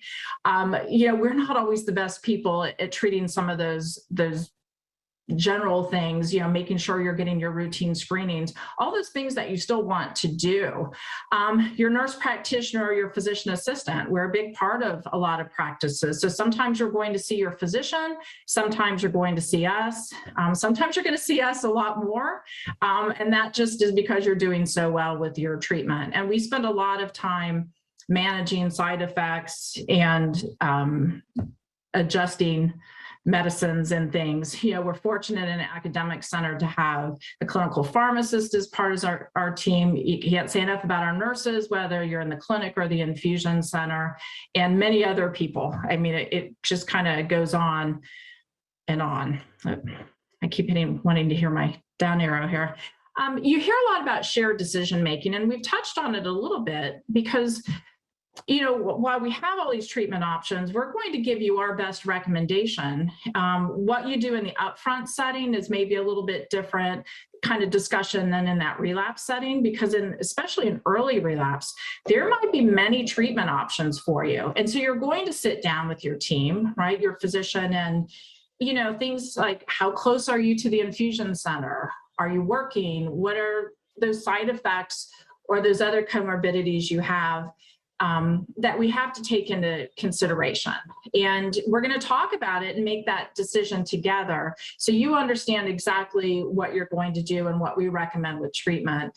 And there have been studies that have looked at what do patients want, and it falls in the, you come to a myeloma expert or your oncologist because you want that expert opinion of what they would do, but you also want to be part of that discussion, because at the end of the day, they're going to make that recommendation, built on these years of knowledge that they have. We recommend that you have a care partner with you. It could change over time, but somebody else to listen in at your visits and take notes. If you're changing therapy, or, those pertinent, the sentinel times that we're changing therapy. So just that other set of years, and it's been challenging over the last 2.5 years because many of our centers tightened up on things, right? We didn't let extra people into our cancer centers. And, COVID has really been challenging for much of that, but we still have Zoom platforms, the phone that you can have somebody on. Our center has opened up a little bit more. So, we're letting care partners and that support come in. But if you're having a procedure, you need somebody to drive you, or maybe you just need the assistance. We're big academic centers. There's a lot of walking. Somebody to help you get into your site. So, we welcome the support, we encourage it, we encourage the questions from both you and your support team. We touched a little bit on resources. The IMF is great. New drug comes out. They've got a pamphlet for it in real time that speaks to you in normal terms, right? And gives you all that information you need. They've got the website, they do programs like this, and getting experts from around the country to come talk to you, and support groups. I can't say enough about support groups. In Atlanta, we have 2 support groups, and they work together in different locations. It's a big city, and we're always happy to partner with them. So this is our colorful wheel of treatment. My 3-year-old granddaughter is really into rainbows and colors, so this would catch her eye. But we're going to talk a little bit more about, we've talked a lot about the treatment options, but some of the side effects that we know you experience, how we manage that, and what is that supportive care. So we always have goals of therapy. We have our goals, and we should know what your goals are as well. And sometimes those reset over the course of treatment, but we want to get your disease under control. So rapid, effective disease control. We want to minimize the side effects that you experience. So that's really important that we have that constant conversation and communication. And we want to keep you in a response, right? We want your quality of life to improve or stay the same. Not all patients come in feeling horrible. So for some patients, we make you feel better. Other patients, we give you side effects from things. And there's a side effect attached to everything. If you've ever heard Dr. Kyle talk about aspirin, he does this long talk about aspirin and all the side effects. So, we need to manage that for you. And our goal is to improve your overall survival.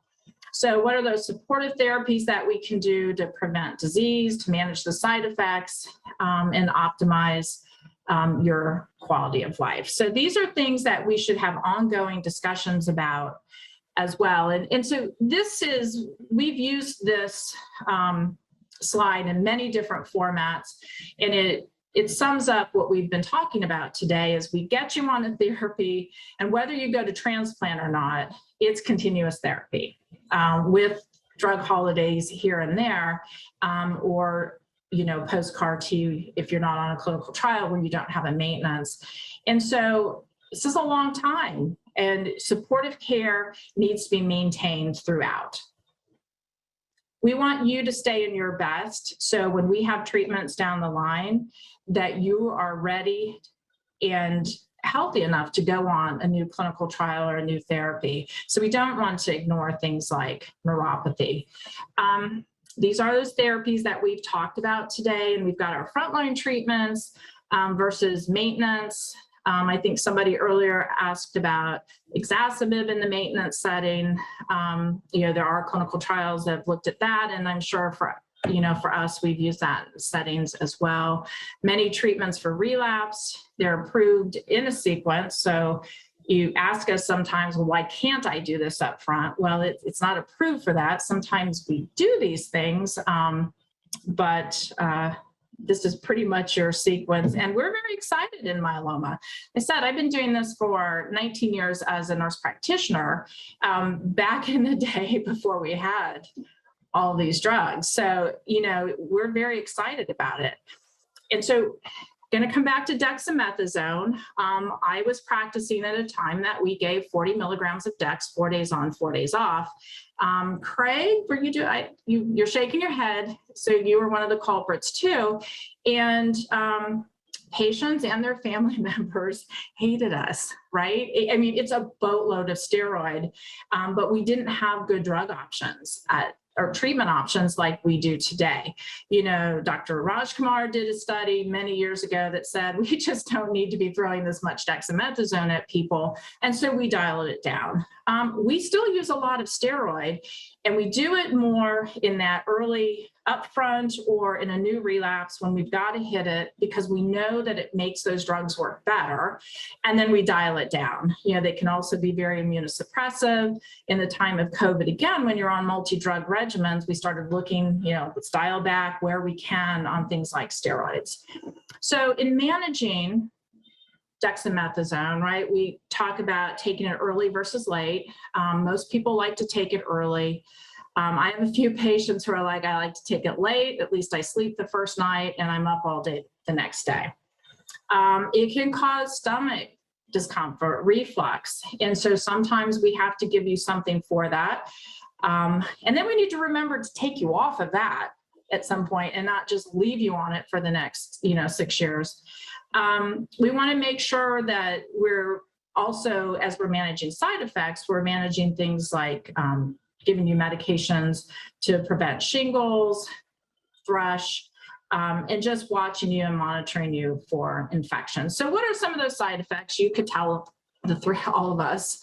Mood swings, depression, irritability, just, short fuses for people who aren't normally like that.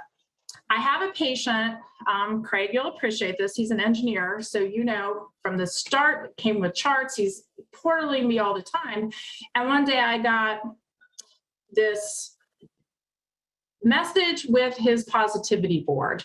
This was a staged intervention with his family about how he was handling steroids. And I did make the positivity board. And they were very happy when we were able to dial down the steroids, but for him, that's what worked. We put it on paper on this board about how I'm dealing with it, how it's impacting me, and we laugh about it, but these are serious side effects for you. And there are times when patients, when we're talking about different treatment options, especially in a clinical trial, the first question is, does it have steroids? And there are a couple treatments that don't, but few and far between. So what are those other things? Bloating, flushing, sweats, weight gain. As we age, we put that weight on around the middle anyhow. This seems to speed that up a little bit. We've got to watch closely for steroid-induced diabetes, but if you have a history of diabetes, we need to watch that as well. Endocrinologists get very unhappy with us when we don't let them know that we're popping you on 20 milligrams of dexamethasone, right? Because you get those swings in your blood glucose levels. And so we need to watch all these things and talk to your team, right? Let's talk it through and, we can make adjustments where we can. So how about those patient-reported symptoms, those things that you're telling us? And they really fall into 3 categories. We've got the physical, the psychological, and the financial. And, having cancer can cause a great financial burden for people because you don't just get your treatment, you get all the other things that come with it to prevent side effects. So we're going to talk a little bit about physical, in particular fatigue. Our patients can be very fatigued, and GI side effects, neuropathy. We see depression, anxiety. There's just worry about having cancer. So GI gets tricky too. Can go either way or both.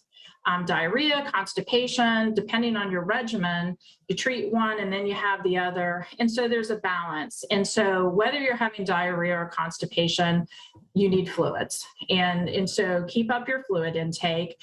We want to look for diarrhea. Are you on anything that's causing diarrhea? Are you taking magnesium oxide because your magnesium was low? And, now you have diarrhea. So, supplements, if there's ever a question about any supplements, reach out to your team.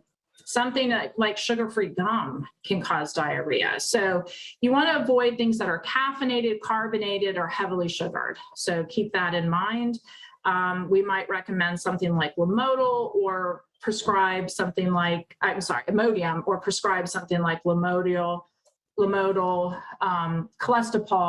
or Welchol. Those are things that have been found to help with diarrhea. And a lot of patients who are on single agent lenalidomide, so that REV maintenance, can experience that diarrhea, even if you didn't have it when you were in combination therapy with it. Constipation, we tend to see more in pomalidomide, but you can have it in other regimens as well. Pain medicines can really be constipating. Many of us have gotten away from so much of the opioid use, but those in particular, but some of the over-the-counter pain medicines are constipating as well. So calcium supplements, iron is another thing. So what do you want to do? You want to increase the fiber in your diet. So fruits, vegetables, whole grains, and you can use things like Metamucil to help with that. But can't say enough about fluid intake. And we'll ask our patients, are you drinking? Are you getting plenty of fluids? And they're like, yeah. But it's really best to have something in your hand all the time, unless there's a reason you're not allowed and you're fluid restricted, maybe from a cardiac issue. But otherwise, we want you drinking fluids. About pain, many of our patients have chronic pain. And so we have to tease out, why are you having pain? Is this that chronic pain and we're not controlling it? Or is there something new or different? So for me, I have a patient that comes in and they have a specific new area of pain, that's something I'm going to look at a little bit different than that chronic pain that you've had for a while. And, you know, many of you had fractures at diagnosis and, you know, you've had treatment, disease that is under control, but you still have issues with that, or you just have normal degenerative changes that happen from a lifetime of activity and use. So, you know, we want to address the pain. For us, we're very fortunate that we have a pain service and a supportive oncology service to help us do that for our patients and to look at what are some of those other things that we can do. Acupuncture, you know, we've used physical therapy a lot for many different side effects. Bone strengtheners, as we've talked about earlier, don't want to let you get shingles. They're very painful. So making sure that you're on your antiviral. So interventions can include medicines, but also those other things, you know, rare occasions or, you know, surgery. And on occasion, we do radiation just for a palliative radiation for an area that's really quite painful for you. But we recommend activity, getting out and moving. I'll ask the patient, are you getting some exercise? And they're like, oh yeah. And, you know, their care partner may be over there going, no. You know, different levels of exercise, right? Depending on how you are. So simply for some people, if you can get out and walk down to the mailbox and back, these are helpful things, but getting moving, you know, yoga, just activity in general. And it's been challenging. It's challenging, you know, we're all in the South and it's pretty darn hot right now. So what about neuropathy? We talked about that just a few minutes ago. Dr. Freeman mentioned it's challenging. And so we need to be very specific with you when we're asking you about your neuropathy. Not everybody even knows what exactly is neuropathy for me, but that numbness, tingling that can happen that sometimes we're actually okay with, depending on where you are in your disease and how much we have to push through that treatment. But we shouldn't be getting pain and prickly sensations. You shouldn't be dropping things or stumbling when you walk. We really need to give you drug holidays, make dose adjustments, and even sometimes change your therapy. I had a patient who described her neuropathy. She came in one day and she said, it's like fire ants. I feel like I have fire ants biting my legs. Well, again, we live in the South and you know what a fire ant is. That's painful. That's painful neuropathy. And so held her treatment, let that get better, and then dose reduced. But you shouldn't be having that kind of pain. But you think of cold sensations. I've had patients say it's like a vibration for them. Just so, or weakness. If you get down on the floor, you can't get up, you know, we have to tease out, are we having neuropathy? Are we having DEX side effects, those things? So dose reducing, bortezomib for most people usually get that weekly. I think everybody's gone to subcutaneous. You know, we see far less cases of neuropathy than we used to. Cocoa butter can be beneficial. For some people, be complex. If it's not helping you, you're just taking more pills. You're not getting relief with it. Don't take them. Sometimes we have to prescribe things like gabapentin. But keeping your environment safe. If you're feeling neuropathy in your feet and you're feeling maybe a little stumbly, making sure that you don't have rugs laying around, things like that. But we need to know about that and we need to manage that. We wouldn't want you not to be able to get a treatment down the road because we didn't manage your neuropathy well. And so that's up to us. And you don't always see us, right? You might see us for like day one of your new cycle and you're in the infusion center getting treatment. So, but there are always nurses around. There's always somebody else that can reach out to the team as well. And so just that's that extended part of your team, let them know that you're having these side effects. And sometimes in the middle of the cycle, we may make a decision to not give you treatment that day. These are not treatment regimens that we want to push through to make you debilitated. 98.8% of patients experience fatigue at some point. Does that surprise you? That's a lot. That's like everybody. And so is it your disease? Is it that you're a little bit anemic? Is it you're not sleeping? You don't have activity? So this one's a little harder because our drugs do this to you too. I mean, you can be on single agent Revlimid maintenance saying, I'm tired all the time, right? And so we have to balance things out. We know we need you on treatment. We need you on therapy. So how can we help you with your fatigue? Well, we can give you blood transfusions if it's anemia problem. We can help you get that pain under control if it's from that. And we can talk about ways to help you with insomnia if you're not getting appropriate rest. But again, please tell your team because they need to know, and they need to know not only are you just feeling fatigued, but how's it impacting what you do? All right. If you just don't feel like doing anything all day long, are we managing and helping you with your quality of life? The other thing is anxiety was reported in greater than 35% of patients and depression in about 25% of patients.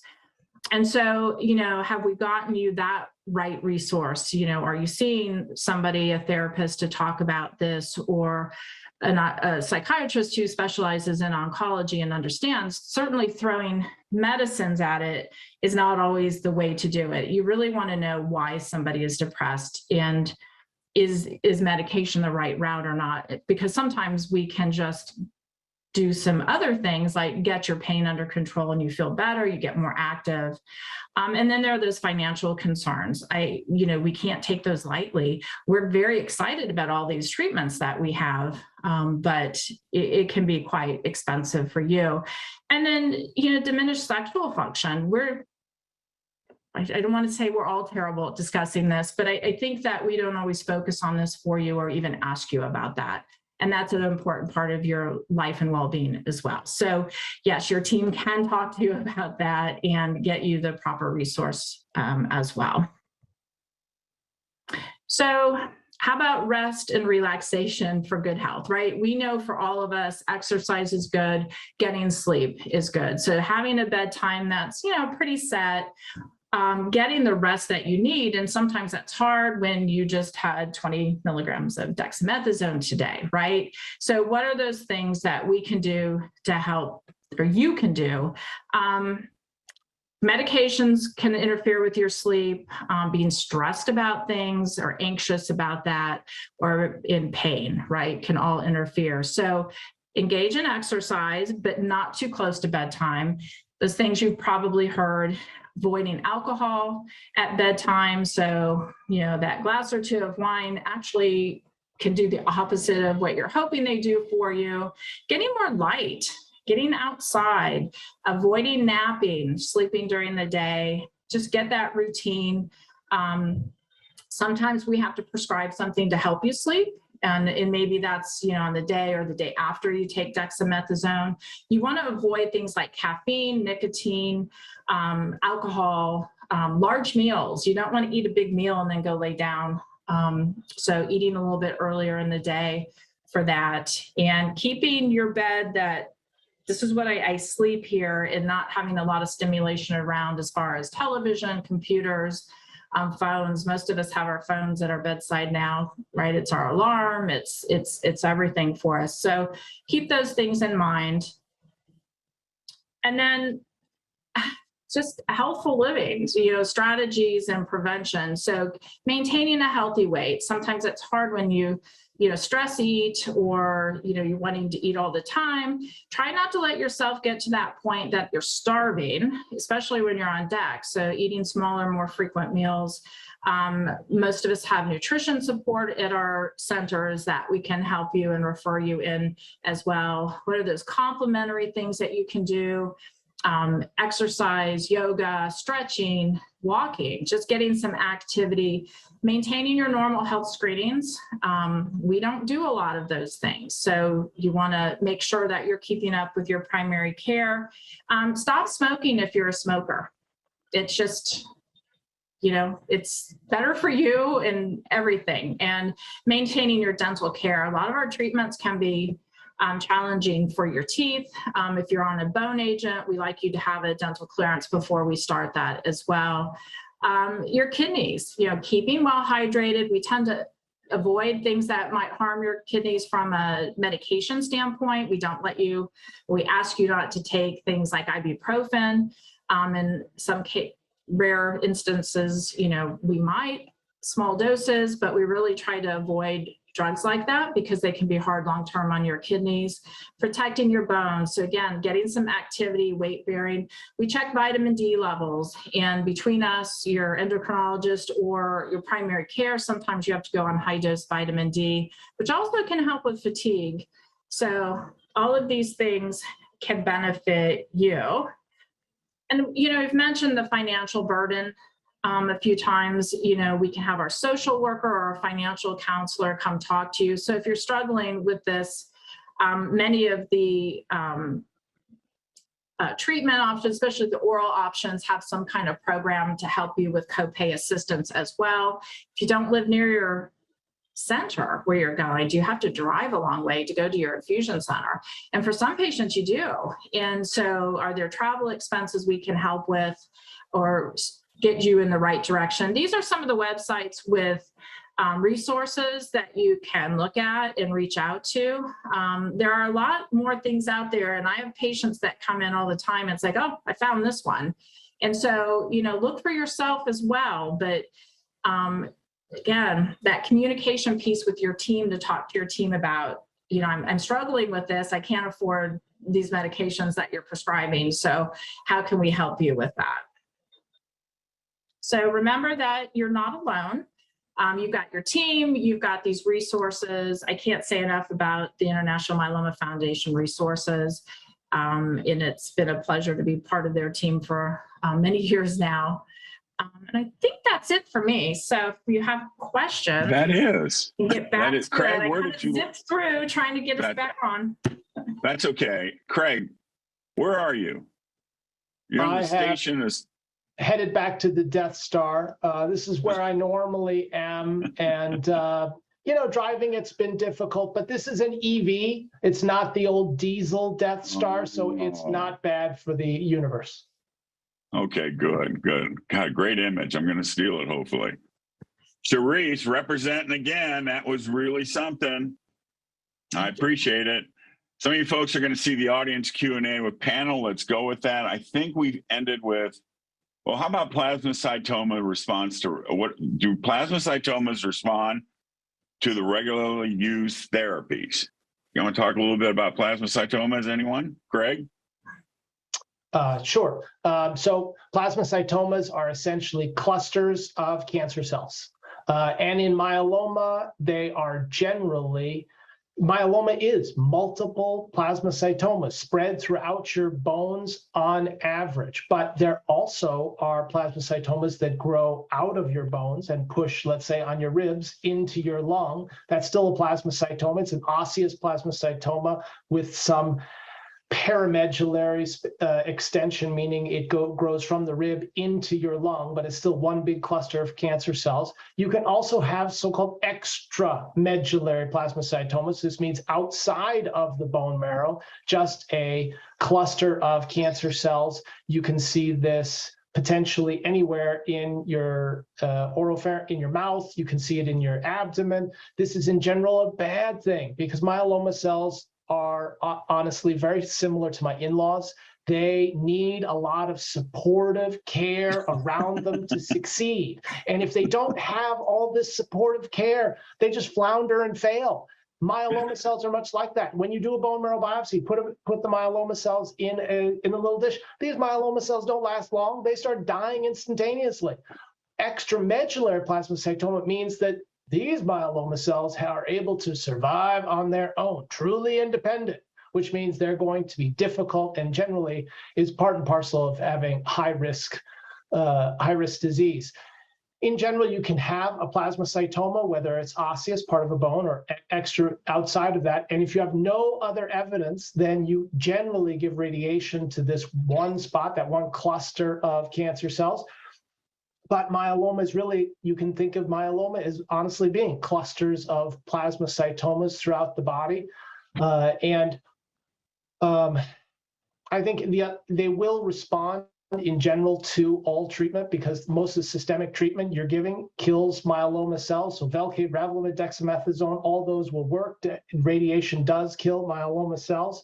So yes, standard therapies will be used for plasmacytoma, but remember, the majority of patients with plasmacytomas, if they're treated, they will either quickly develop myeloma because it was percolating around and somebody didn't do great testing initially, or you can have a long period of time after treatment of the plasmacytoma before ultimate myeloma occurs, and it occurs in the majority of patients, but not every patient. And having time off where you could potentially get so-called treatment dose radiation for a plasmacytoma, and then have 5 to 15, 20 years before a recurrence, is something very reasonable, and trying to have as much time as possible when you don't have to see your oncologist and when you don't need treatment. I think that's what we're all looking for. Great. Hey, Dr. Freeman, would you take the question with minimal secretory MM, what slope of Lambo light chain increase might be considered as a biological relapse? Oh, it's Do you tricky. see that question? Yeah, it's tricky. So as Dr. Hofmeister alluded to earlier on, patients who don't make a lot of protein, it's really tricky to monitor their disease. They make us the most uncomfortable, because patients who've got lab work that we can follow, we can follow it.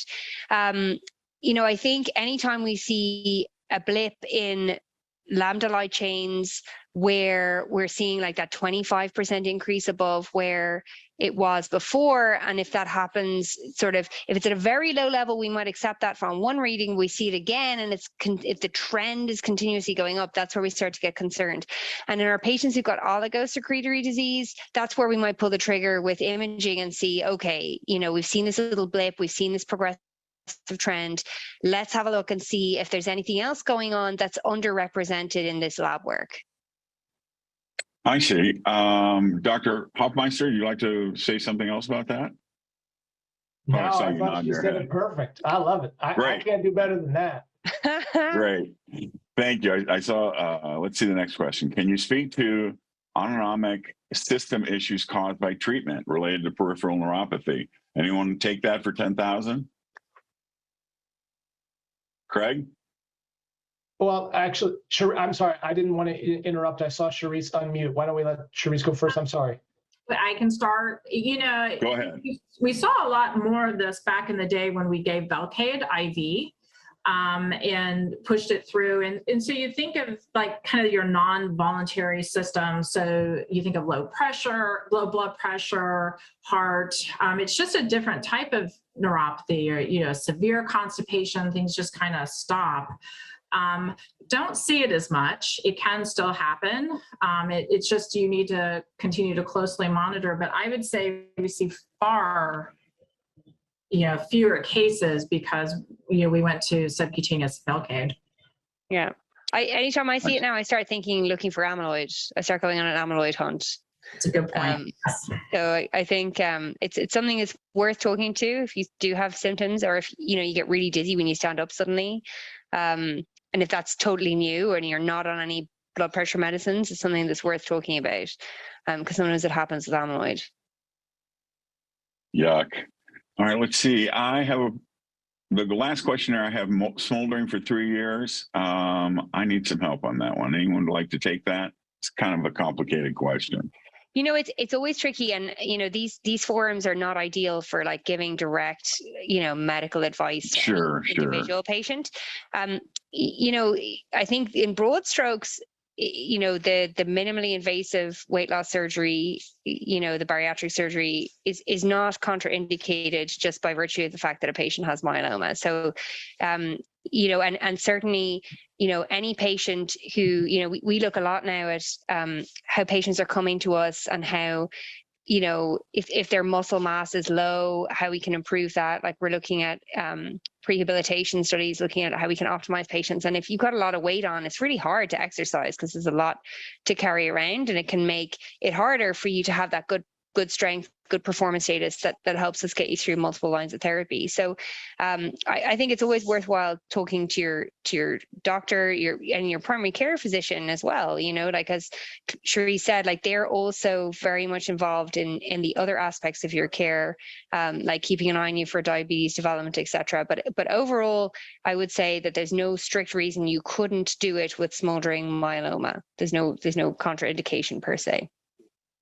Well, this is a funny question. I mean, decreased cognitive issues. I have that at 65. You know, it just happens. Fortunately, I got a little buzzer on my car key so I can find it, and my cell phone. But that's something really seriously that they have to deal with. Charisse, do you have something to say about that? Yeah, that's a tough one too. We do see that, and you see it early post-transplant. You just got that whopping dose of melphalan, and we see it, on multi-drug regimens. Patients will say they're more forgetful, and it's that short term. There have been cases as well on IMiDs related to the cereblon. I feel like we talked about this quite a bit a few years ago, and maybe not so much now. I mean, I've had some patients who absolutely cannot take that class of drugs. They can't function on them. So it is real. People refer to chemo brain. Keeping up with activities, as much as you can read. There are those apps that you can do to help you keep up your cognitive skills. In an older patient that we also have to look at, is this treatment, or are you having some different type of cognitive changes? And so sometimes a referral for a different type of exam, looking for dementia, that, we have to do that as well. So those neuropsych evaluation. Therese, you did it. You got us to the 12:30 mark. I really appreciate it. Let's see. I don't see any other questions. So what I'd like to say first and foremost, you all represented your institution fantastic.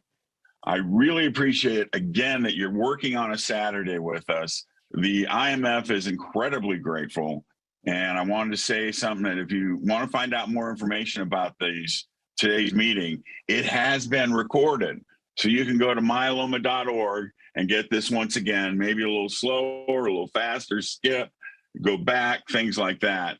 So you're not going to be alone. And that's one thing the IMF really stresses, as well as everyone that's on this call today. We are here to help you, and we are here to get rid of the termites through options. Craig, I love the termite comment. Everyone, thank you so much. Let me go over some business here. We want to hear from you. Don't forget to fill out the form for feedback survey. I just can't tell you how important it is. And there's a lot of people on the call, so I expect a great return of information. And of course, we'll share that with all the participants today. The IMF has been around for 31 years, and we have great relationships with our sponsors who help us out throughout all these programs. This is not the only program the IMF offers, and you can find out more about our programs at myeloma.org. And I have to thank the sponsors again. Amgen, Bristol Myers Squibb, Karyopharm, GSK, Binding Site, Janssen, and Takeda.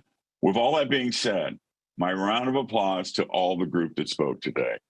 Thank you. And that's it for today. We'll see you in the next one.